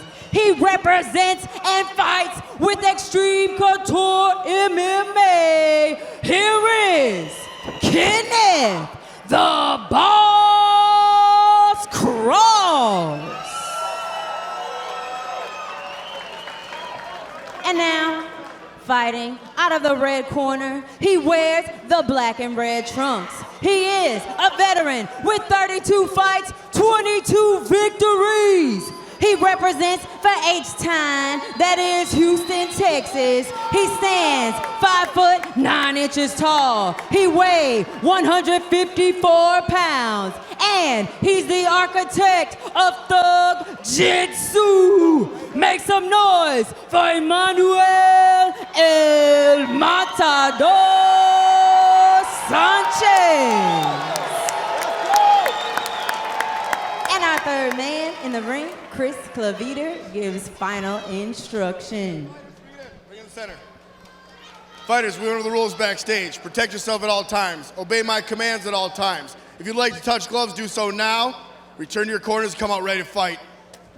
All right, now it's time to look at that tail of the tape, brought to you by Central Standard Distillery. Central Standard Distillery, located and made award-winning spirits from Wisconsin, North Brandy. Central Standard Distillery, crafted together. When you look at it, the records are comparable, but the youth is on the side of the boss, and of course the size. But when you speak of the inches in reach, not too far away. Round number 1 of this scheduled 3-round competition. And this is a fight of personality and passion. No time wasted here. Kenneth started off pretty quickly. Matador kind of being careful here. Yeah, no, if I can say some things too, it's like this cage is so small for guys that are super active. Fighters just like, man, this is interesting. It's like you touch one step and you got to go. Yep. Or if you do go back a little bit, you got to be, there's a potential takedown could come. So that's something to kind of realize, fighting in a little smaller cage, there's going to be more action. And you do have to watch out more for the takedowns than usual. That's right, Henry. Good point. As a matter of fact, I think you have to force yourself in actions like that in a smaller cage because it does give you that advantage. Maybe that's what we saw in the last competition. But here we are in the red. It is, of course, the Crossman and El Matador, Emmanuel. Matador looks focused. He's laser focused coming forward here. Staying calm, backing him up. I don't know if he's going to try to look for that takedown and use his second-degree black belt. Like you said, Henry, backing him up to the cage. It's pretty easy here to go for that takedown. Yeah, but if I can say something about Emmanuel Sanchez, obviously this is my first time watching Cross compete, but even him, even just watching his confidence, he literally came out, freaking slid on that pole over there. I mean, he's an entertainer, so you can tell he's he wants to come in here and actually fight. So he's firing pretty quick, pretty early, but will a lot of that fire also get him burnt? That's true. He said he's always staying in shape. Moved to Vegas to train with Extreme. Yeah, but talking about Sanchez too, Sanchez is a fat man. Fought in Bellator's I believe he's fought for the belt, and he's fought Patricio Pitbull, a good friend of mine. Gone to war. I mean, you talk about a real vet. I mean, Emmanuel Sanchez is that guy. Indeed. One thing about Kenneth Cross is that he's been able to get and strike with that jab, and there it is again, right down the right-hand side. He's been able to move on. And, he has a size 14 foot. His leg kicks can be dangerous. I just saw that. You think he got bullied as a kid? Not punching away. He just got to Sanchez. Nice uppercut to that body. Looking for that liver. Oh, beautiful. Going for that takedown. Beautiful timing on that takedown. Like he wasn't expecting it. And look, he has him against the cage already. But being against the cage, it could also be a plus or a minus, because if somebody knows how to defend off the cage, it's a way where you could also recover. And you know what? I'm gonna allow the guy to maybe squeeze out a little bit. But if I'm in Cross's situation, I'm looking to pull him out, get him down to the ground, and then start at Khabib, lock him down, and actually hurt him. That's true, but Kenneth is also using a lot of energy here, because you use a lot of energy trying to take someone like Emmanuel down. Now he's attacking that Kimura. He went for that Kimura. He has to get back up from there and turn around. There you go, he's turning around. But Kenneth doesn't let go here. The reversal. Oh, grabbing that guillotine, it looks like. No, trying to grab that guillotine. Nope. Kenneth is out. Yeah, and sneaky knee two off the middle. You know what I mean? Like that's when you know you have vets. Like they're not allowing any opportunity to go to waste. It goes from one to another, right? Those transitions. I appreciate it. They're like cheap but good, you know? Double leg takedown that time. Beautiful. Or should I say cheap but expensive?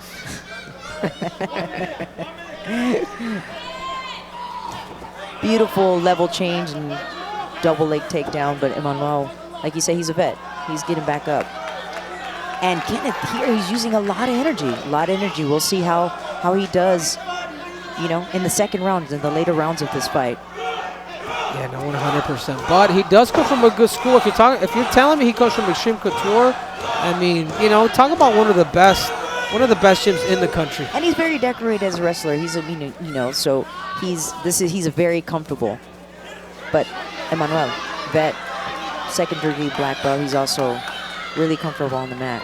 What he has to do there, I think, is use the cage to try to get up. That butterfly guard, stretch those legs, post that arm, use the fence to get up. What are you thinking, Ray? Yeah, no, 100%. I think as of right now, I would probably even go to guard because he lost the round regardless. You know, just recover. Use the time that you have now and just recover. And that is, of course, the horn for round number 1. 3 5-minute rounds. Yeah, Sanchez is going to really have to recoup, and he's going to have to really start investing in something. Whether he's going to have to start kicking or maybe make Cross fight his B side and maybe go in for the takedowns yourself. Are you passionate about the XFC? Would you like to see a party of this growing company? Now you may have the perfect opportunity as XFC is raising capital to raise funds for our growth. Scan the QR code to learn how you can become an owner in the next generation of MMA. Some very good action there in round number 1. You talk about the prospects of passion, performance, and energy.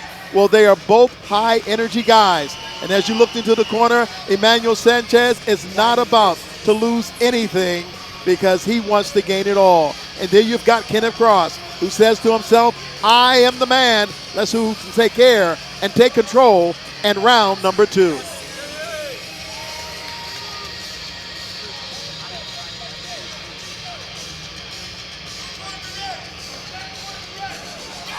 Yeah, Emmanuel Sanchez is going to have to make a difference in this round. Like this round here, because you can tell Kenneth is going to be looking for single punches and then looking for takedowns. But could what a combination right in the middle of the fight. Oh, connected. Emmanuel felt that. Kenneth, once again, that left hand, another left hand, a right hand, and Emmanuel Sanchez is still fighting back, and Kenneth Cross is coming with everything, including his kitchen sink. Going downstairs, going upstairs. He loves the stand-up game. But you know it all started with that 14-foot range shot. And a lot of the reason why right now is because Kenneth is starting to understand that Emmanuel Sanchez is not a threat in the wrestling department. So now he's like, you know what? I could use a little bit of the wrestling. You know, my straight punches are getting in. This is right. This is true. That size 14 going to the stomach also set up that combination. But he's got to be careful because there is no quit in Emmanuel Sanchez. That's the vet in him. But, you know, you see. Like, look at that straight left hand. He's not changing levels. Oh, my goodness. He wound up on that one. Yeah, Emmanuel here, like you said, he needs to go for the takedown. Does anybody know Kenneth's nickname? Does he have a nickname or is it the boss? And he is definitely the boss right now in round number 2. It should be size 14. He needs to change it, ladies and gentlemen, because that's crazy. Now you see Emmanuel have him against the cage. Good head positioning there. That's 14. Size 14 is a big foot. It's good for the hooks, but he's defending there. Now I think Emmanuel is kind of catching some air here. Oh, for a takedown of his own. Now let's see how he does. Oh, nice, Emmanuel Sanchez. Beautiful. Could he get that other hook in? Right. Can he? He needs to punch him. He needs to make him think neck. MMA. He needs to punch him and make him think. Now Kenneth Cross reversing this, but staying on the back, Emmanuel. Can he get that other hook? Oh, nice. Coming into like quarter mount, right? This is some high-tech stuff right here. But Cross. Beautiful top control from Sanchez. Putting weight up top. This is a position where, as a fighter, it's draining because you're looking to get up, and the weight's on top of you. So Cross could be a little draining because of these scrambles, these situations. But he has a wrestling background, so you guys, as wrestlers, you guys are savages. You just keep going, keep going. I mean, the conditioning there is a different type of conditioning. There's a cut over the left eye of Sanchez, and it is starting to come down. You cannot see it right now, but you will see it very shortly. The right eye, Sanchez, and once again, that uppercut by Cross, and Cross punching in combinations. His Cross's arms are, a little low. His arms are low, but the punches are powerful. When he connects, there's a reaction, and there you have it. Was that what an elbow a left hand. to the forehead? That was an elbow that opened Emmanuel's forehead. Now you see the blood gushing. That cut was already there, and he was able to open it up even more. And it is coming out to the point that he may be impaired by his vision with the blood dropping down his face. I tell you what, guys, this is a fight, man. Emmanuel Sanchez is known for these bloodbaths, but you know what? If you don't kill it, if you don't stop, you're gonna have to kill him. It's true. This is true. But I mean, Kenneth Cross looks guys, so I just got some blood spilled on me. Oh no! He's gonna ruin my outfit. Once again, that left hand coming off the counter shot, and how he was able to spin the right hand. He's been doing it with both punches, the right and the left. It's all Kenneth Cross. That was an elbow. On the ground. They're probably gonna stop. They have, yes, I think because he's just bleeding too much. Yeah, and that position too. Like I've been cut there before. It's kind of like a waterfall. The cut man's gonna have to do a good job to cover that thing or stop the fight, right? Nice knee to the chest and to the abdomen. What a bloodbath. Oh, Kenneth Cross is still looking to do it with the elbows, with the right hand, the left hands, but the shots are so powerful, and they're coming from every direction. She gets him? Yeah, your nose. My gosh, she got some on her nose. And that is the bell for round number 2. And that's the family of Kenneth Cross right there. They love what they see, and if they had any doubt of who was the winner of round number 1, they said round number 2 was all about the boss, Kenneth Cross. Let's take a look inside the corner, and you can see they got work to do to stop this cut. And how it happened. Here are highlights as the fans are looking and wondering if this is going to continue. Young man, we see you. Don't worry. We've got the highlights. Henry and Jessica, take it away. Yeah, no, absolutely. I'll tell you what, though. Kennedy, he almost got his second win. He started going into with straight punches, and then it was that crazy elbow that pretty much came in. That pretty much really opened up that cut on Sanchez. But Sanchez ain't taking no for There it is. There it was. Oh! My God. Bloodbath. What a bloodbath. You even got it, right? You even splashed it on a couple of us. There's a lot of blood there on the canvas of the cage. And this is the third and final round. I don't know about y'all, but I done got my show tonight.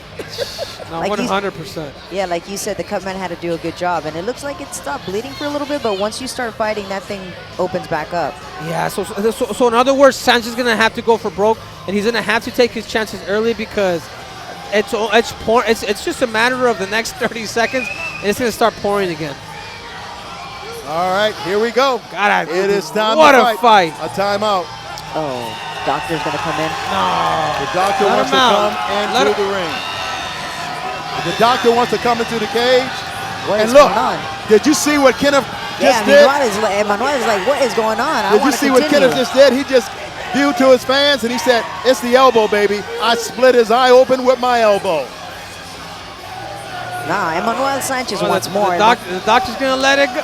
The doctor's Yes, gonna let it I go. love it. Those are the type of doctors that we need, baby. That's right. Let us fight. That's what we're here for. These are the type of fights that Emmanuel Sanchez likes to get in. But like you said, Henry, he has to go in and, take down and get it done. Yeah, Sanchez is gonna have to go for broke because if that doctor comes in again, he's gonna be like, all right, man, I'm gonna give you a shot, but if it's pouring too much, I mean, the blood's coming off. Oh my shit! God! What a shot that time! Jesus. By that big 14 and the power driving takedown. Jesus, man, talk about mixing this fighting. It's crazy how he's able to just go straight punch at the beginning, and now he's going kicks, and then he's going back to his takedown. Beautiful, beautiful. Sanchez What a is good taking- display of of MMA. Mixed martial arts, you got to have a lot in your bag, and so far, the boss is showing it all. Oh, he needs to be careful here. Does he? Yes, he Oh, does. No. nope, he's out. He was able to get out of it. Oh, it's a bloodbath here. If this cage was white, it would be red. Yeah, Sanchez had to go. He's able to get back It's up. pretty hard at this point because they're slippery, all the blood. You can't really hold him down. True, and particularly with that blood. Remember, blood's thick too, man. So it's a lot thicker. Once than again, that sweat. overhand right. I'm telling you, the action is taking place, and every time he connects on the head of Emmanuel Sanchez, there's an effect. But Sanchez is fighting back with the right hand. It seems like the tides are changing a little bit here. Yeah, Kenneth walking into that right hand of Emmanuel. Manuel has bare knuckle. nothing to Who? be Bare sad knuckle. about, because the bend one the thing damn I knee. can tell you, he better watch out because Emmanuel Sanchez nothing has on got that. him backpedaling here in round number 3. Sanchez, Oh, you guys wow, want with to fight? that back fist. You guys want to fight? Always put Sanchez on this damn fight card because he always Oh. delivers. Sweeping right hand got Sanchez a little off balance, but once again in position to throw. Yeah, you almost wonder if Sanchez should maybe touch up the body a Go little for bit. the takedown of his own. Try to go for that takedown. Well, the takedown might be a little too late, but because I think there's only it's You got 2.5 2.5 minutes left. But I mean you're right. I mean there's a possibility, but I think he needs to take his chances to pretty much right? stop him. This is for sure. This is a fight of the night right now. But he still has time to take him down, ground and pound him at least. No. 100%. 100%. Blood is also coming from the cheek of Kenneth Cross. Now he he's can- looking to grab on and hold on because energy is going to be who has enough left in the gas tank. Give him a bonus for crying out loud. I'm questioning why I'm fighting, watching this fight. Fights like this can inspire the strangest things. You see now, like Kenneth Cross knows, like, hey, if I just hang on here, I have the win, right? This has been an look my at that God. combination off the cage. They are fighting. Oh my God! Wow, fight of the night for sure. And we still have 1 minute 30 seconds left. Oh, to go. Sanchez! Can Sanchez bring that pressure? Could he bring that pressure? Catch that body shit. kick. Oh, we are getting splashed again. Yo. Dude, I have never seen somebody bleed like this before. Oh, in person. wow. What a fight. The mouth is wide open of Kenneth Cross. He is now, look at that shot to the belly. That's the second time. Sanchez's pressure is paying dividends here. Yes. But can he hit him with a short shot? Can he hit him with either an uppercut or a short hook to be able to stop him? Wow. Turning Less than tides. a minute. Turning Less than tides 1 here. minute in this one. And the crowd is enjoying every aspect Wow. of the Baird Center here in Milwaukee, Wisconsin. I tell you what, man, depends how you want to score that second round or maybe even the first right now. true. This fight is, right now, this third round, Sanchez is winning. Sanchez is winning this A third. knee to the head that time by Sanchez on Cross. He's got him up against the wall, up against the fist. Oh, And 30 of seconds. course. This is it. Hey! Oh, I love it! dale. And it seems like he's He coming is- here to give us that. Oh! He's hurt! He's hurt. Cross is hurt. Oh, but Cross my comes God. across with a straight left hand, two Oh, of them, my and they are God. fighting both. Look at them go in the final seconds of this fight. Beautiful takedown to finish that fight. Yeah, smart move by Cross. Smart move by him, dude. Hit This him, might bro. be a candidate What a for fight. fight of the year. Wow. It has been an honor and a privilege to have you here, Hendry, to call this one Yes, along with thank you. Jessica No, I'm Aguilar honored, and yours I'm truly, honored. Ronnie Duncan. I'm telling you, I've seen some good ones, but this is going to go down. Wow. In my 65 years of life, one of the best big-time fights I've seen. I mean, we got people on their feet. Yes. Talk about standing ovations. Amazing. Fight of the night for sure. Look at this. Look at this paper. Look at, I know, look at our- this. The My papers. I mean, camera. Can we get a close up here? This is absolutely ridiculous. Hey, that's what we get in for, and I'm talking about the real deal. My goodness. You know, Johnny LaQuasa is going to have, of course, Henry join him in the ring. Henry, I'm sure when you get up there, tell him how much we enjoyed it from right down here. I mean, look at the pants. I mean, luckily I'm wearing black. I know, that's what I was gonna say. You know? Thank you for joining us. Look at the all blood the that blood. they left Oh behind. Oh my my God. goodness. Dana White, bare knuckle. You guys getting got shit on XFC. That's right. Look at that cut right there by Emmanuel Sanchez. And he fought on. You talk about a gallant guy. Here's a look at some of the action here in this fight. And both men had their times. And I'm talking about how they traded. You could see it right there. But Sanchez, what kept him up? Wow. I would never know. However, that kick to the midsection was one that did a number on Cross. And it they took didn't Cross's stop. energy. This bloodbath didn't stop. Look at those combos. Later in that round, Emmanuel was trying to finish it. It looked like he was turning tides there, but now we're going to see that takedown towards the end of the round. All right, let's go back up to Ryan Nico. Ryan, we want to know who won. That's all we want to know. All right, fight fans, we go to the judges' scorecards for the decision. Judge Rick Winter scores about 30-27. Judge Gabriel Sabatis scores about 29-28. And Judge Brandon Mason scores about 29-27, all in favor of your winner by unanimous decision, Kenneth the Boss Cross. My goodness, did he have to earn that one? Wow. That was a magnificent fight, and everyone has What? to agree. When you come and pay your money, you're going to get this kind of Wow. fight from the Wow. XFC. Wow. That's Fight the evolution. of the That's night. what I'm talking about. And let's go up to Johnny. Hey, man, don't get no blood on you, but it's a little impossible. It is time for a word with the winner, but first, allow me to say there are certain fights in this sport where a lot of people will look back and say, that was a fight I remember. That was a fight I couldn't turn away from. That was a fight that is one of my new favorites. We just witnessed one of those fights. Congratulations, Kenny. Without saying, Emmanuel Sanchez is an absolute warrior. How do you feel after that test of will that you survived? I told everybody that I wanted to prove that I could go deep, and I went deep, baby. Hey, give it up to Emmanuel Sanchez. He's a legend. He's an absolute warrior in this game.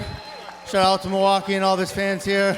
It's just antics in the cage, you know. I'm not used to being the one that's getting booed, but this taught me a lot, and I'm excited. I did everything I came here to do, and that's make it 3 rounds with an absolute savage and prove myself to myself. So here we go, baby.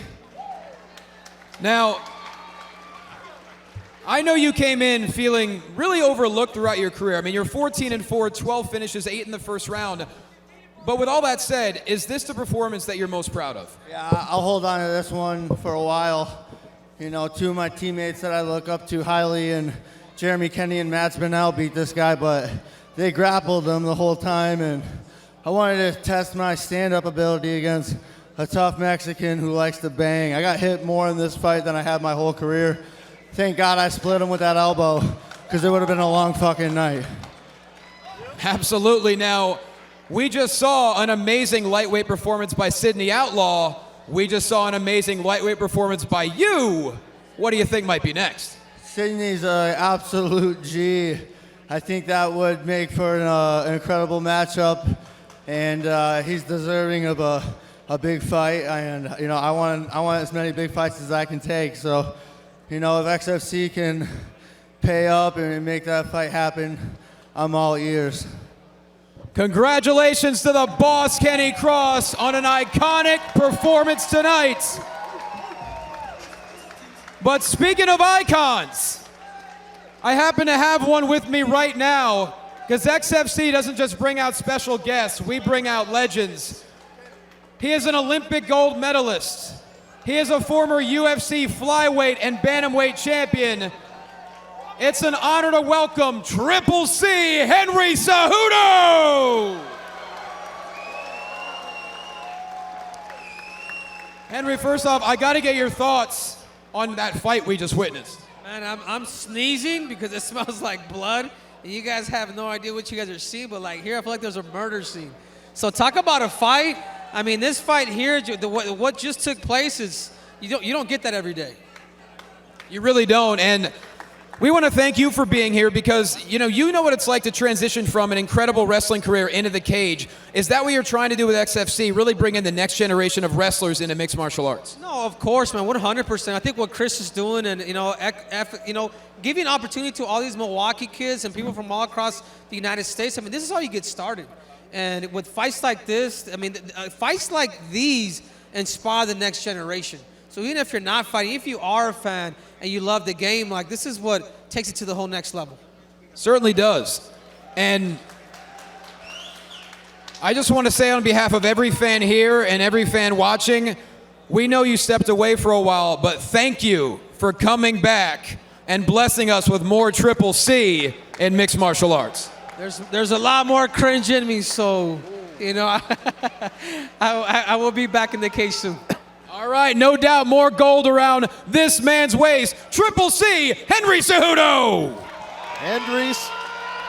All right, there you got it, Henry Cejudo. And we've got our cage girls. And let's take a look at some of the highlights of the most memorable fight in my time of working and doing stuff here on the XFC. Oh my God, those combos.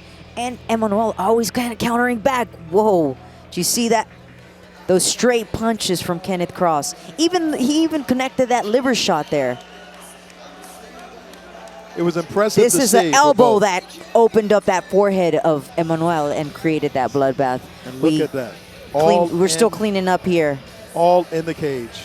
That head kick, oh my God. And he kept coming forward. Emmanuel, these are the fights he loves. Beautiful takedowns. Once again, they are continuing to take care of that cage and spraying to make sure they can get as much blood up as possible per the commission here in Wisconsin. Kenny said that's something that has to happen. And as they do it, Kenneth said, this is the fight that I've been hit the most. So he said, I'm glad that he got that forehead open so that Emmanuel wouldn't have to hit him so much, Ronnie. the one thing that was impressive and what I enjoyed about it is that we saw a courageous spirit of passion in a performance. And when you have individuals who do what these two men have done here tonight in Milwaukee at the Baird Center, it is enough that, as Henry said, you will remember this for the rest of your life. You'll remember where you were. Now we've got Henderson Ferrero taking on our next fight. And, of course, that's going to be Taylor taking on Fiera as they get ready to do their thing. But before we do that, we have our color guard who's standing by. We're going to have our national anthem. We're going to let you know what's coming up next. So once they get into the cage, once the commission has made sure, and for those of us who see that XFC 51, there's an evolution that is taking place, and the commissioner is not letting anyone or the supervisors in the cage until they clean it up properly. Now they're ready to bring the stars and the stripes and the color guard into the cage. And at this time, we're going to give it back up to Ryan Nico, who'll do the introductions of our national anthem singer. It is the Evolution 51 XFC. Ryan? All right, ladies and gentlemen, what we just witnessed was a whole lot of heart and dedication. And right now, we've got some representatives who also have a whole lot of heart and dedication to our nation. So at this time, if everyone will please rise for the performance of our national anthem. In the ring to grace us here today is the Wisconsin Army National Guard and the talented Whitney Clapper of the Milwaukee Brewers organization. Take it away.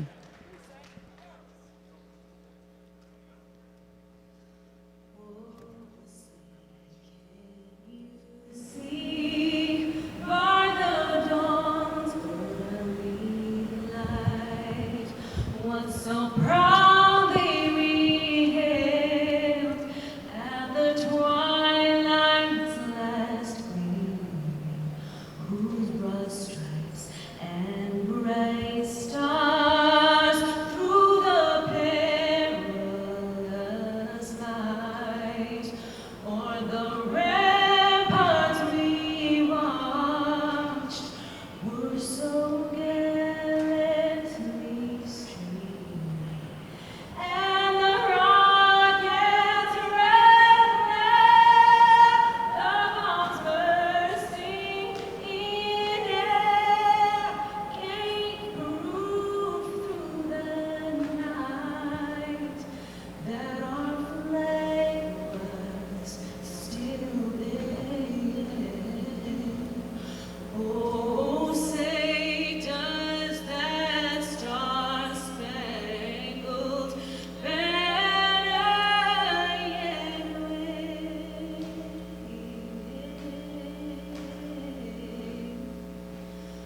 o'er the land of the free and the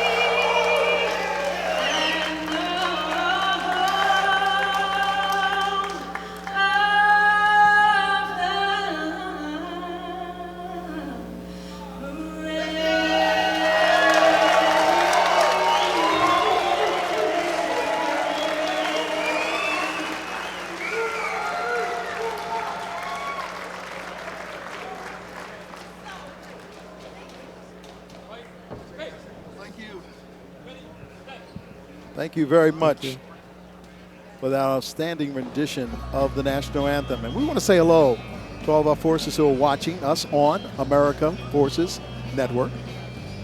And we're so glad that you came to join us, and we're glad that you took us live. And don't forget, you're watching us exclusively on TrillerTV.com, making fights a memorable occasion all the time. It is the XFC. It is the Evolution, and we're about to get into it. You know, some of our sponsors tonight are some good ones, and we thank them all for joining us and being a part of an historic night of mixed martial arts, the Evolution XFC 51. Ronnie Duncan along with Jessica Aguilar, and now let's go up to Ryan Nico. Once again, we are thrilled to welcome you to the live broadcast of XFC 51 Evolution on Triller TV and American Forces Network. We are coming to you live from the Baird Center in Milwaukee, Wisconsin, where the energy is electric and the excitement is beautifully brutal.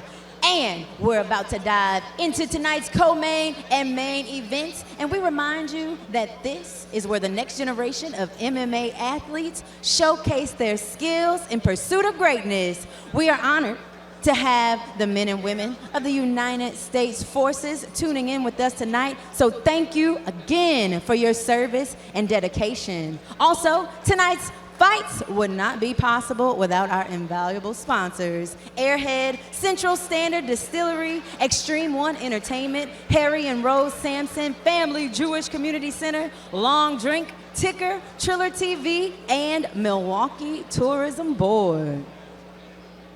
Also, this part of the program is sanctioned by the Wisconsin Department of Safety and Professional Services, the Commissioner, Miss Mary Murphy Edwards, our proficient cage side officials, referees Chris Claviter and Josh Stewart, judges Gabriel Sabatis, Rick Winter, Brandon Mason, our timekeeper on the bell, Mike Rogers, and cage side physicians, Dr. Christopher Painter and Ben Bondo. So now, ladies and gentlemen, it's time for the co-main event of the evening. If you all are ready for the action, say co-main. Yeah. And now, welcome to the blue corner, Delano Taylor. All right, there he is, coming out real soon to the music that he likes, that he chose. Delano Taylor, wrapped in the colors of Jamaica, but from Miami. But his family says, hey man, you got to come home. And he's doing his thing here in Milwaukee. But first, let's hear more from Jessica. Shout out to my people out there in Atlas, Coach Junior, who brought this kid to the sport of MMA. He introduced him, he got him a fight. It was on a Wednesday, and he said, hey, you want to fight? He said, yeah, I want to fight. All right, you're fighting Saturday. Taylor got a taste of MMA and got hooked, so now we have him here. Tell you what, he's a tall guy, but now let's go to Johnny, who's got more. Delano Taylor's athleticism and conditioning is truly next level. He comes in tonight 11-5 with 6 finishes all in the first round. And the former PFL finalist told us yesterday, he said, look, this has been the easiest weight cut I've ever had in my career. I've never felt this good going into a fight. So with that said, it's obvious that the postman is ready to deliver in a big way in this massive spotlight. Back to you guys. All right, Johnny, we know that he is one of those guys who stays in shape. I'm talking about Delano Taylor as he makes his way into the cage. Now let's go back up to Ryan Nico, who's standing by to bring in his opponent. And now, ladies and gentlemen, show some love and welcome to the red corner, Henderson Fajeda. Henderson Fajeda, who has a nickname that I will let my broadcast partner tell you all about, because she loves it, she likes it, but I hear he's the crazy boy, right? Boy Doido, they called him. Vet, 14-4. I'm sorry, correction. He's a vet of 20-5. Boy Doido, he is currently on a 5-win streak out of Brazil. Has a daughter that he fights for. Heavy hitter from Team Porrada. So he's coming in for the kill. He is, and one thing Johnny was impressed with was the last time he made an appearance here on XFC. Johnny, what do you like about this guy? Enjoy aggression and physicality. Henderson Fajeda has proven that he might be your guy. Following his highlight finish back at XFC Grand Prix, he now stands at 20-5, and he is perfectly dangerous whether fighting at 170 or 185. He's held titles in both categories, and one thing's for sure, his vicious knockout power is something to look out for. He has an unrelenting motor. If this fight goes the distance, it will be an exhausting 15 minutes for both men. It's going to be interesting. Back to you guys. It is the heavyweights, 185. Let's go up to Ryan Nico, because Ryan, soon as that Fiera man gets into that cage, it's going to be time to do that introduction. I just want to hear that nickname one more time, Ryan. Do it for us. All right, fight fans, if you're ready for the co-main event of the evening, say yeah! Here we are, scheduled for 3 5-minute rounds in the welterweight division. Our judges scoring the bout cage side, Gabriel Sabatis, Rick Winter, and Brandon Mason. And our third man in charge of the action, Chris Claviter. And now we introduce our warriors. Yaman. First, in the blue corner, he wears the purple trunks. He's a veteran of 16 fights, 11 victories. He represents Miami, Florida. He stands 6 feet, 3 inches tall. He weighs 171 pounds. He fights with Clear Cliff Fight Club. Here is Delano, the Postman Taylor. And now, fighting out of the red corner, he wears the black trunks. He is a veteran of 26 fights, 20 victories. He represents João Pessoa, Brazil. He stands 5 feet, 11 inches tall. He weighed 170.6 pounds. And he fights with Team Porrada of Las Vegas, Nevada. Make some noise for Henderson, Boy Doido Ferreira. And our referee, Chris Claviter, with final instruction. Gentlemen, remember the rules backstage. Protect yourself at all times. Obey my commands at all times. If you want to touch gloves, do so now. Otherwise, return to your corners and come back ready to fight. Man, and where's the Bone Crusher? The rapper, ain't nobody scared. Tell of the tape, Central Standard Distillery, and it is a welterweight contest. And I'm sorry I said heavyweight, but I was just so excited. 20-5, look at the records. It looks like it could be a mismatch, but this is going to be the skills pay the bills. You see the height, it all goes to Taylor, as well as the inch. Let's go up to the cage. We are in for a treat here, Ronnie. We are in for a treat. Beautiful blocks from Taylor. They're looking, oh, beautiful uppercut. I think Doido felt that. Went in for the takedown. Beautiful, beautiful. Connected there, that uppercut that connected there. Beautiful takedown. And it's My a slam, God. a body slam that time. What I'm enjoying about Taylor is that win. Vieira Henderson came for that legs. He hit him with that uppercut right in the middle of his chest. Great team, Kill Cliff out down in Boca. Also, you know, beautiful, has the back, those long legs, has figure 4 now. He's looking to get the submission here early. He's a black belt, trains at Atlas also with one of my dearest coach's friends, Junior Fernandez, and the team out there. Love you guys. Looking for that rear naked choke and stops Boy Doido with the rear naked choke. Tell you what, oh my God. I could see it coming, and I didn't want to interrupt you. You were trying to go through his resume, Coach and I was saying Junior. to myself, look out, the young man from Miami by way of Jamaica is waving the flag. You were given the resume, and I'm looking at the action going, Jessica, look up, and all of a sudden, man, it was over just like that. I didn't even have time to talk. It was over like that. He just made it look easy. Took him down with that takedown. Got those. And look over there in the red naked corner. choke. He is not believing what has happened. He's very upset. And the one thing Taylor said, I'm not worried about his experience. I know what I can do. I know where I work, and I'm becoming good at this. And he is becoming a new part of the evolution. Let's take it away. Look, we've got slow motion for what you may have missed while you were trying to go through your notes. Here it is right here. Beautiful takedown there. Oh my gosh. Kind of carried him down. Controlled him there. He couldn't even defend that. Wow. Controlled him there. Got the back with that figure 4. Sunk in that choke and didn't let go. Wow. finishing Boy Doido here. What an amazing performance for Mr. Taylor. Long arms. We talked about, of course, his length, and he used it to the best of his ability. Wow. And when you looked at him, he had those runner's legs. Let's go up to Ryan for more. Right now, put those hands together. Make some noise for both of these warriors. All right, I've got an official time.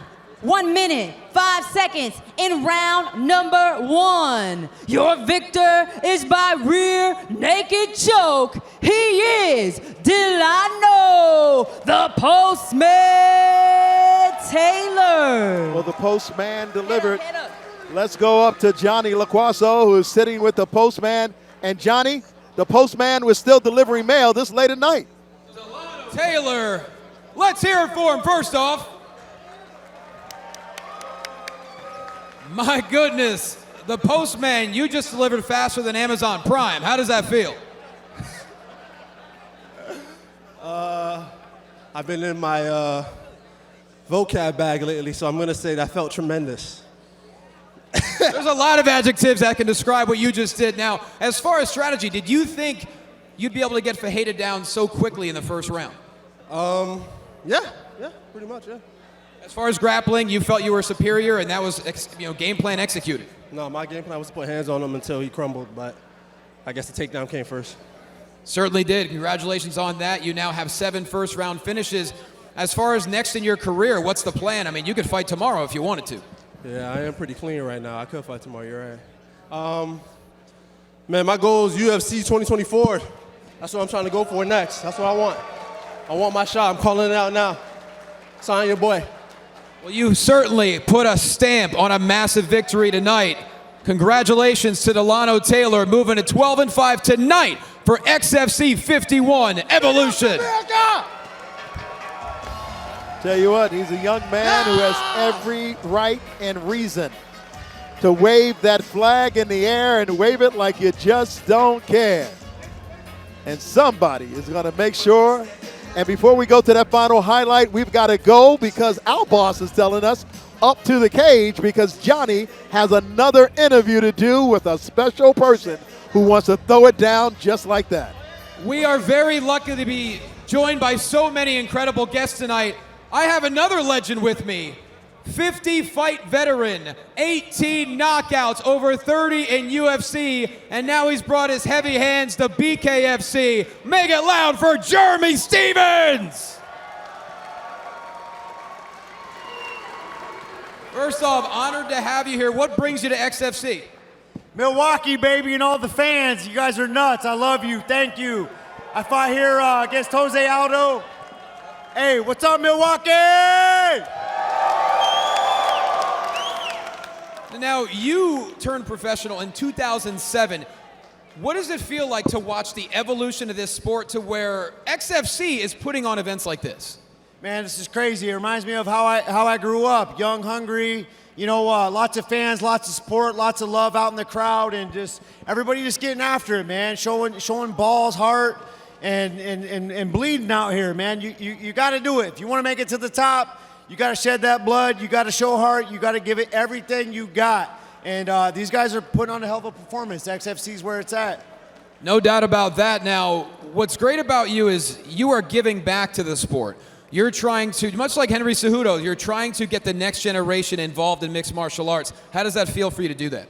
It's amazing. You guys got a great group, man. Jeff, everybody over there that's putting in the work, that's behind the scenes, giving you guys a platform to do your thing. Just show up. Bring your heart, bring your balls, and let it rip. Hey, and the girls, too. That girl fight was one of the best fights I've seen tonight, man. So mad respect to those women out there showing mad love and putting it down. Well, you talk about showing up. Jeremy Stephens can show up anywhere. Whether it's BKFC, a Jake Paul fight, what's next for you? Just getting that bag, baby. I'm all about the profit now. I'm not trying to survive. I'm trying to thrive. Me and my family, baby. Show me the money. Show me the money. That's what it's all about. Jeremy Stephens, everybody. It's now main event time. Oh, wow. And Jeremy Stephens is going to join us here for our main event fight. And our main event fight is going to be a good one because it's the heavyweights. And I'm talking about Alex Nicholson, 19-11, taking on Zach Panga, 7-3. It is coming up next right here on the XFC. And we are so happy. Hey, don't forget Long Drink, one of our sponsors, brings the refreshingly different taste of Finland's favorite drink right to you. That's right, finish the Long Drink bridges, culture, and generations. It's best to be shared among friends, old and new. That's cheers. Now we've got Ryan, and she's getting everybody hyped up. Hey, Ryan, now it's time to introduce our next fight because they're ready. So now let's go to Ryan and give it up, Ryan. I'm talking about our next fighters. All right, ladies and gentlemen, it's time for the XFC 51 Evolution main event. If you're ready, make some noise. And now we're gonna welcome our warriors to the cage. First, making his way to the blue corner, here is Zach Panga. Zach Panga is a man on a mission. 7-3 might be the record, but when you consider the versatility of an athlete, he takes it from the very best. Yes, you know, he can get it done, but he played rugby. In college, he played football at Colorado State, and in the NFL, he played for the Houston Texans. And now he comes to us as a bona fide, real deal MMA star, and I'm telling you, he's ready, Jessica. He is ready. He is ready and hungry. He said he's been staying busy with the birth of his second son, so congratulations to Jess, who is his wife and his biggest, most important part of his team. He also told me that he has been training with Curtis Blades, so he's grown a lot and is ready to take this to the ground and look for another submission win tonight. Well, if he does just that, one person who maybe have seen it because he's like Notre Dame, I'm talking Johnny LaQuaso. As many people know, Zach Panga has always been a step above athletically. Professional athlete in football, rugby, and now mixed martial arts. Truly considers himself a warrior. That's because he is a direct descendant of the 15th ruler of Samoa, Malietoa Talupapa. And in Tongan, Malietoa means warrior. And he said flat out, I'm never going back to 205. I am going to stay in the heavyweight division. And his game plan tonight, he said, I am a better grappler. I'm taking Alex Nicholson down, and I'm not letting him get back up. This is going to be a main event worth waiting for. Back to you, Ronnie and Jag. Hey, I love it, man. I love it. He's the high priest. But now let's go to the queen of the cage. Ladies and gentlemen, as he makes his way to the red corner, Alex Nicholson. They call it calculated chaos. And that's the one thing Alex likes to do. He said, Ronnie, they had me down. I couldn't do anything with anybody. But now this is my time to rise to the top. And if you go back to our card at the Masonic Temple and what he did to Carl Suamatafa, man, I'm still having nightmares about that. Ground and pound, getting it down, elbows to the head. This is a guy who says, hey, baby, you know what I'm here to do? He said, that's right, Ronnie. He said he lives this. He breathes this. So he's just going to go out there and do what he does. Like you said, calculated chaos. Thank you for joining us, Jeremy. You bet. Jeremy joins us. Jeremy, what do you think about this guy? Man, I think Alex is a calculated killer. You know, he's very sharp. He's got knees, you know, in the stand-up. He's got big overhand rights, and his ground and pound's vicious. You know, he can knock you out either way. So, exciting matchup. Very, very excited for this fight. We've got Johnny LaQuaso. Johnny, final words before the big man steps in. There's a reason that Alex Nicholson is known as the Spartan. That's because Spartans finish their wars. Not even counting his bare knuckle victories. In the cage, Alex Nicholson has 16 victories as a pro with 16 finishes, 13 being via knockout. And he's given up 35 pounds to Zach Panga, but that's nothing new for Alex Nicholson. He said, look, I give up weight to other heavyweights all the time. I know I'm quicker. And after working so often with his boxing coach, Craig Duncan, he said, Look, if he wants to grapple me, that's one thing, but I'm going to be too quick for him. He's not going to be able to hit me. Alex Nicholson is looking to maintain his supremacy in the heavyweight division tonight. All right, let's take it back up to the one and only Ryan Nico. And now, to everyone right here, live with us in the Bear Center in Milwaukee, Wisconsin, and to all of our fans watching worldwide, we have reached the apex. We've made it to glory. This is the main event. And now, we introduce our warriors. First, fighting out of the blue corner. He wears the burgundy trunks. He is a professional of 10 fights with 7 victories. He represents Denver, Colorado. He stands 6 feet, 2 inches tall. He weighs 256.6 pounds and fights with Forge Fight Club. Make some noise for the High Chief, Zach Ponga. And right here, fighting out of the red corner, he wears the white trunks. He is a veteran of 30 fights, 19 victories. He represents for Apopka, Florida. He stands 6 feet, 3 inches tall. He weighs 222.6 pounds. He fights with Team Danger Boxing and Fusion X MMA. He is Alex the Spartan Nicholson. And our third man in the ring, Josh Stewart, gives final instruction. Gentlemen, we went over the expectations in the back. Listen for my commands and protect yourself at all times. You want to touch them, let's do so. Let's have a fight. All right, it's the tail of the tape, and it's brought to you by Central Standard Distillery. Central Standard Distillery, located right here in Wisconsin with the best spirits, North Brandy, Red Cabin Bourbon, or Door Country Cherry Vodka. It's all there, and it's crafted. As you can see, 7-3, 19-11, but the age difference is not much. And when you think of the weight, the smaller man is going to be Alex Nicholson. And will the reach be even? The fight may not be. Let's go up to the cage.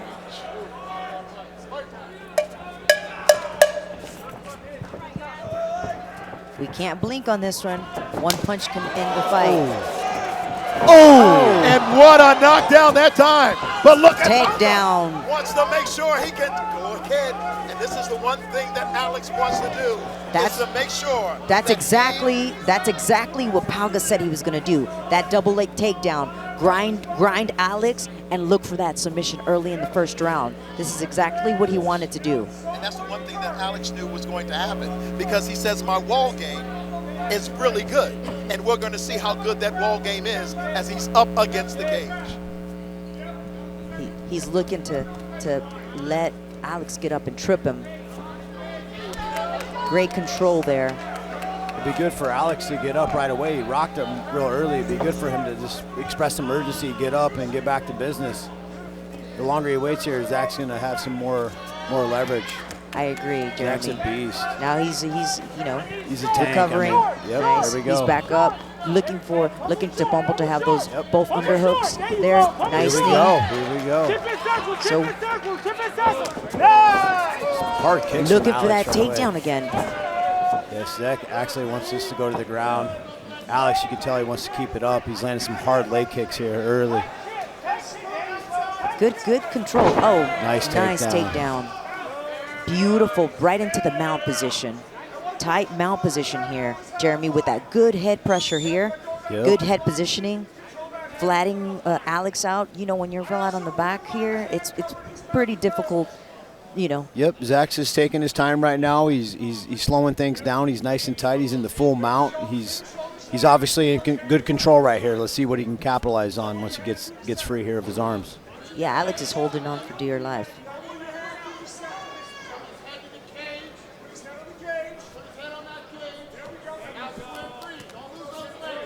Oh, he's great control by Pauga. Now he's grounding and pounding here. Zach clearly in control of this fight right now. He wanted to slow it down. He got rocked early, hit with some hard leg kicks. He's just slowing things down. He's in half guard right now. Yeah, Seems what be Alex wearing needs on to do Alex. is try to use that cage to get back up. Yeah, he needs to get that cross grip right there. 2-on-1 get up is what we call it. Cross grip. Right now, Zach's just controlling the fight right now. Here we go with Alex getting to the knees here. And See all if he that can weight, get up. putting all that weight, carrying all that weight, Alex carrying all that weight of Palga. Very important. Pauga's a beast. I mean, he's like a lineman on top of your back right here. I mean, it's just going to wear you down. Obviously smart for Zach. Alex, he wants to get up, get to smacking him his face again and throwing those hard leg kicks. Here we go. This is it. Ooh, here we go. Oh, nice. They need to be careful. Palga needs to be careful here with those. Yes. Ooh, Palga with a beautiful jab right there.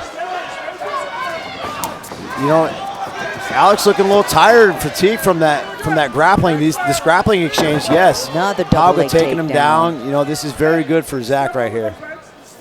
Taking him down, wearing on Alex's arms. Definitely very good. Zach continuing to put the pressure, the mount, continue to advance in his position. It's definitely going to wear on Alex as the fight continues. He needs to have that urgency to get up and get it back to his feet where he's having success and rocking him. One thing about it is that it's the unexpected. I don't think he thought that Zach was going to have that kind of power. He thought he was going to be able to just take him out. And what he's finding is that he's got to work. And even though he's got a pretty decent game up against that wall, Zach has a lot of stuff in common. Mixed martial arts, baby. You got to mix it up, man. If you're getting rocked on the feet, take him down. If you're not having success, you got to mix it up. And Zach Palga seems to be mixing it up a little bit better. Ooh, beautiful elbow. Oh, my gosh. Zach Palga with that elbow was pretty vicious here in round number 1. Hands are tight. Good timing on the takedown. Let's see how long it can last, though. The one thing we know is that Alex is the Spartan. He will fight to the very end. He's trying to see exactly where he can go, and that armbar is trying to get to a point where he sees a possible move. Yep, but Zach just seems to be a little bit better in the man in the position. He seems to know a little bit more in the grappling, seems to be taking him down at will, controlling his arm here. He's being very, very smart. He's wearing on Alex a bit. That's his specialty. He's trying to get him the Kimura. We can see it. Alex should be very happy that he made it out of round number 1. Because the thing about it, Kendrick Lamar will say it, he's not like us. First of all, we just want to thank you, man, for joining us. It was nothing but a bunch of fun having you join us here at Cage Side and making it happen. I tell you what, I don't have a future in this, but you damn sure do. It is Ronnie Duncan along with Jessica Aguilar, and we have been calling the action here. It is round number 2. Your impressions of what you saw, Jessica? I mean, Zach went in there and did exactly what he wanted to do. He got caught with a little bit, but he kept going in. He kept going in for those takedowns, controlled. But Alex Spartan, he kept getting back up. What is Craig Duncan saying to him now? Craig Duncan, of course, working the corner for Alex and what he sees. Because Craig Duncan, you work with him today, one of the best trainers out there, and a lot of people are starting to recognize not only how good he is, but how they need to make adjustments here in round number 2. Well, Alex also has been training with Lyoto Machida for this camp, so he might surprise us in the second round and do one of those crane kicks from Lyoto Machida to create that distance and probably land. But so Palga needs to be careful with that. He calls it calculated chaos. Let's go up for round number 2.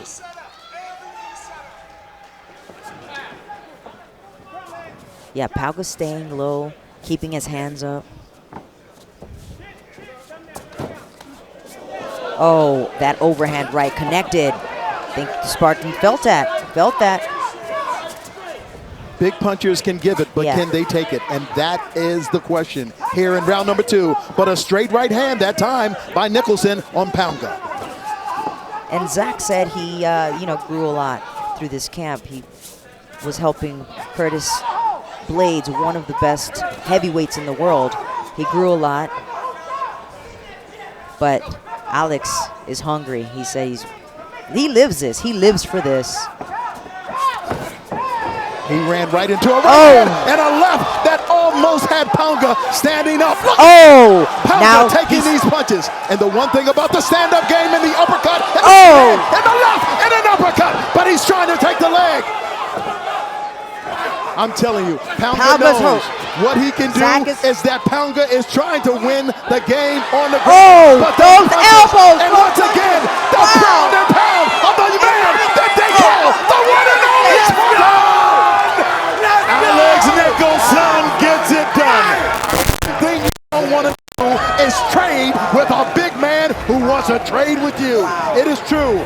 They didn't expect that the stand-up game was going to be that good by Pounga, but Pounga got pounded down here in round number 2, right before us. As you saw the action, Pounga is still trying to find a way to get up without feeling like he has lost his balance. Yes, he is walking in puddles, and when we take a look at this action, the one thing you know is that the stand-up game of Alex Nicholson is legitimate and real. I talked to his father last night. He says, as long as we're standing up, it's our fight. For a while there, I thought that Pounga showed you a stand-up game that was so important. He was able to get the takedowns, but once again, it was the way in which he was able to gather himself with some energy against the wall. Unbelievable. What a performance from Spartan. He hung in there, and he loves that cage. He was talking to us in the press conference or in interviews about that, being close to that cage and capitalizing,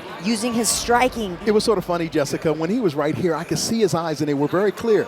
Super calm. And then all of a sudden, once he lands that big punch, it is the calculated chaos. Take a look at it.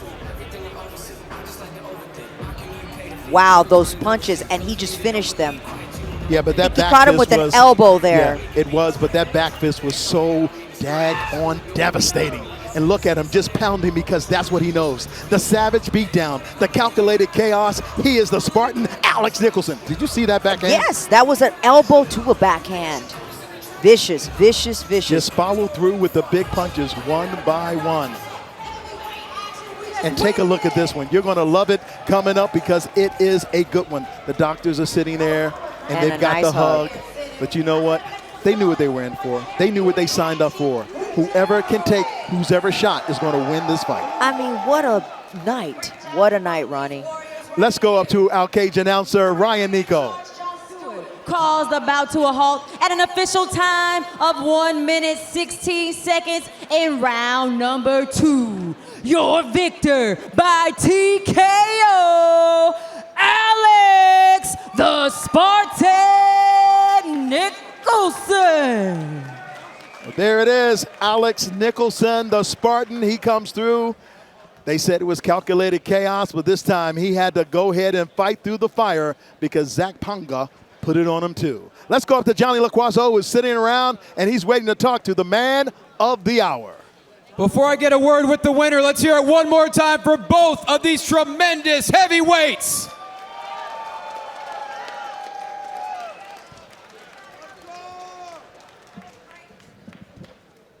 Spartan.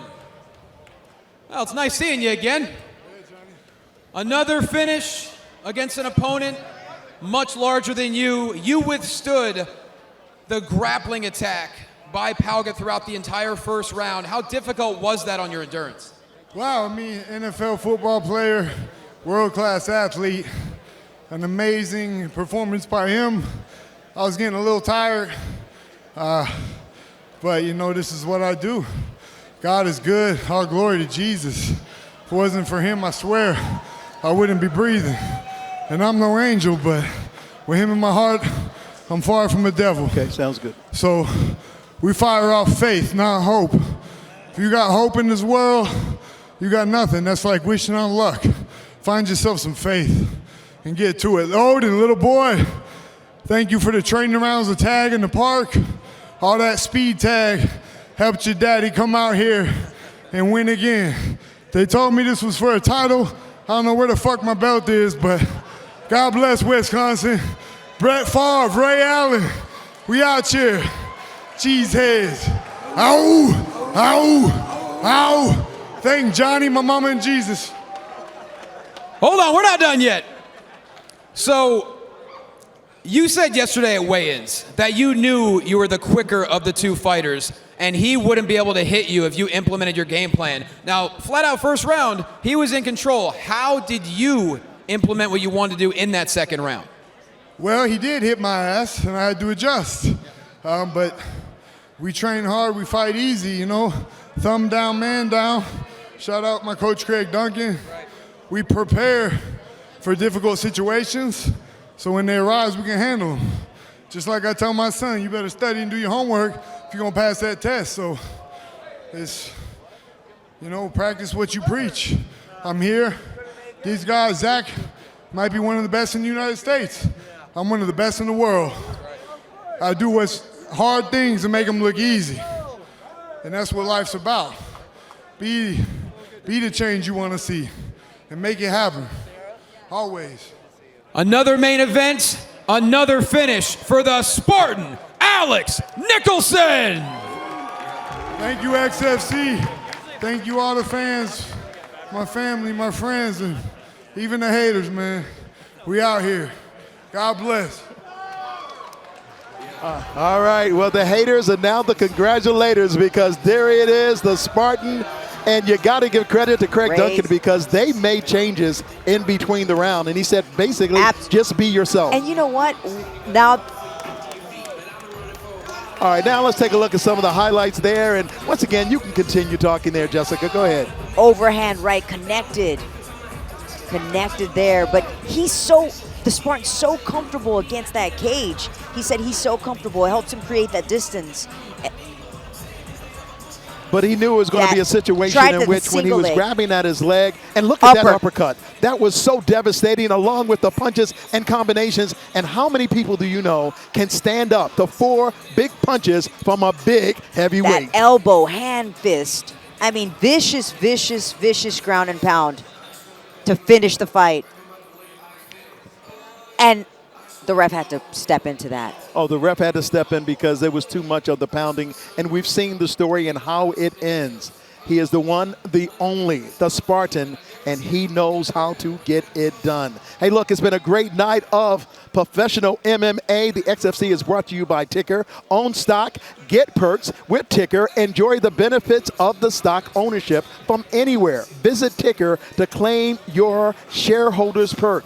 You know we're already passionate about the XFC, and would you like to be part of the party of this growing company? Now you may be. The perfect opportunity is raising capitals to funds and growth. Scan the QR code and learn how you can become an owner in the next generation of MMA. It's real simple. You see the QR code. All you've got to do is take it on. Have you ever wanted to be a part of something as big as this? Well, my man Johnny LaQuaso definitely wants to be a part of it, and I'm talking about the one and only. Let's hear it, Johnny.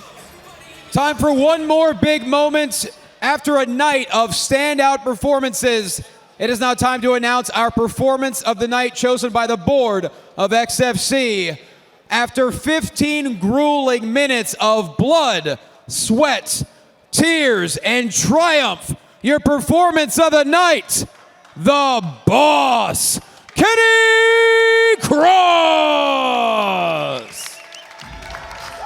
Absolutely earned it, 100%. Kenneth Cross, and the young man from Hastings, Michigan, who is now fighting out of Las Vegas, put it all on the line, and he got it done against Emmanuel Sanchez, and it was fun. What a night. What a fight of the night. And you know Ticker, one of our great sponsors, is so happy to be a part of it. You know what? It has been a marvelous night with the one and only Ryan Nico, with the one and only Johnny LaQuaso, and of course, the lovely lady who's my partner, who told me, hey, Ronnie, that's a Kimura. And I'm like, I'm learning. The one and only Jessica Aguilar, a Hall of Famer, but perhaps one of the classiest people I've ever met in my life. You're so given to just about each and everybody. And like that party celebration, we're going to have one because we're always going to celebrate you, our angel who can fight. Thank you so much, Ronnie. I appreciate it. I'm always honored to call a night like this with yourself. And, hey, I'm learning from you, too. So It's been a joy. Thank you, Hey. XFC. Thank you, the Spanish broadcast. Oh, for yeah, joining Spanish us. broadcasters, let's car. I'm talking about Karina Rodriguez and the one and only Eric Dubon. You guys saw a heck of a fight tonight. We all saw it, and we are all happy for it. It is time for us to finally say goodbye, but we'll see you again because we are the place to be and the place to see, the place for you and me. It is The XFC, baby.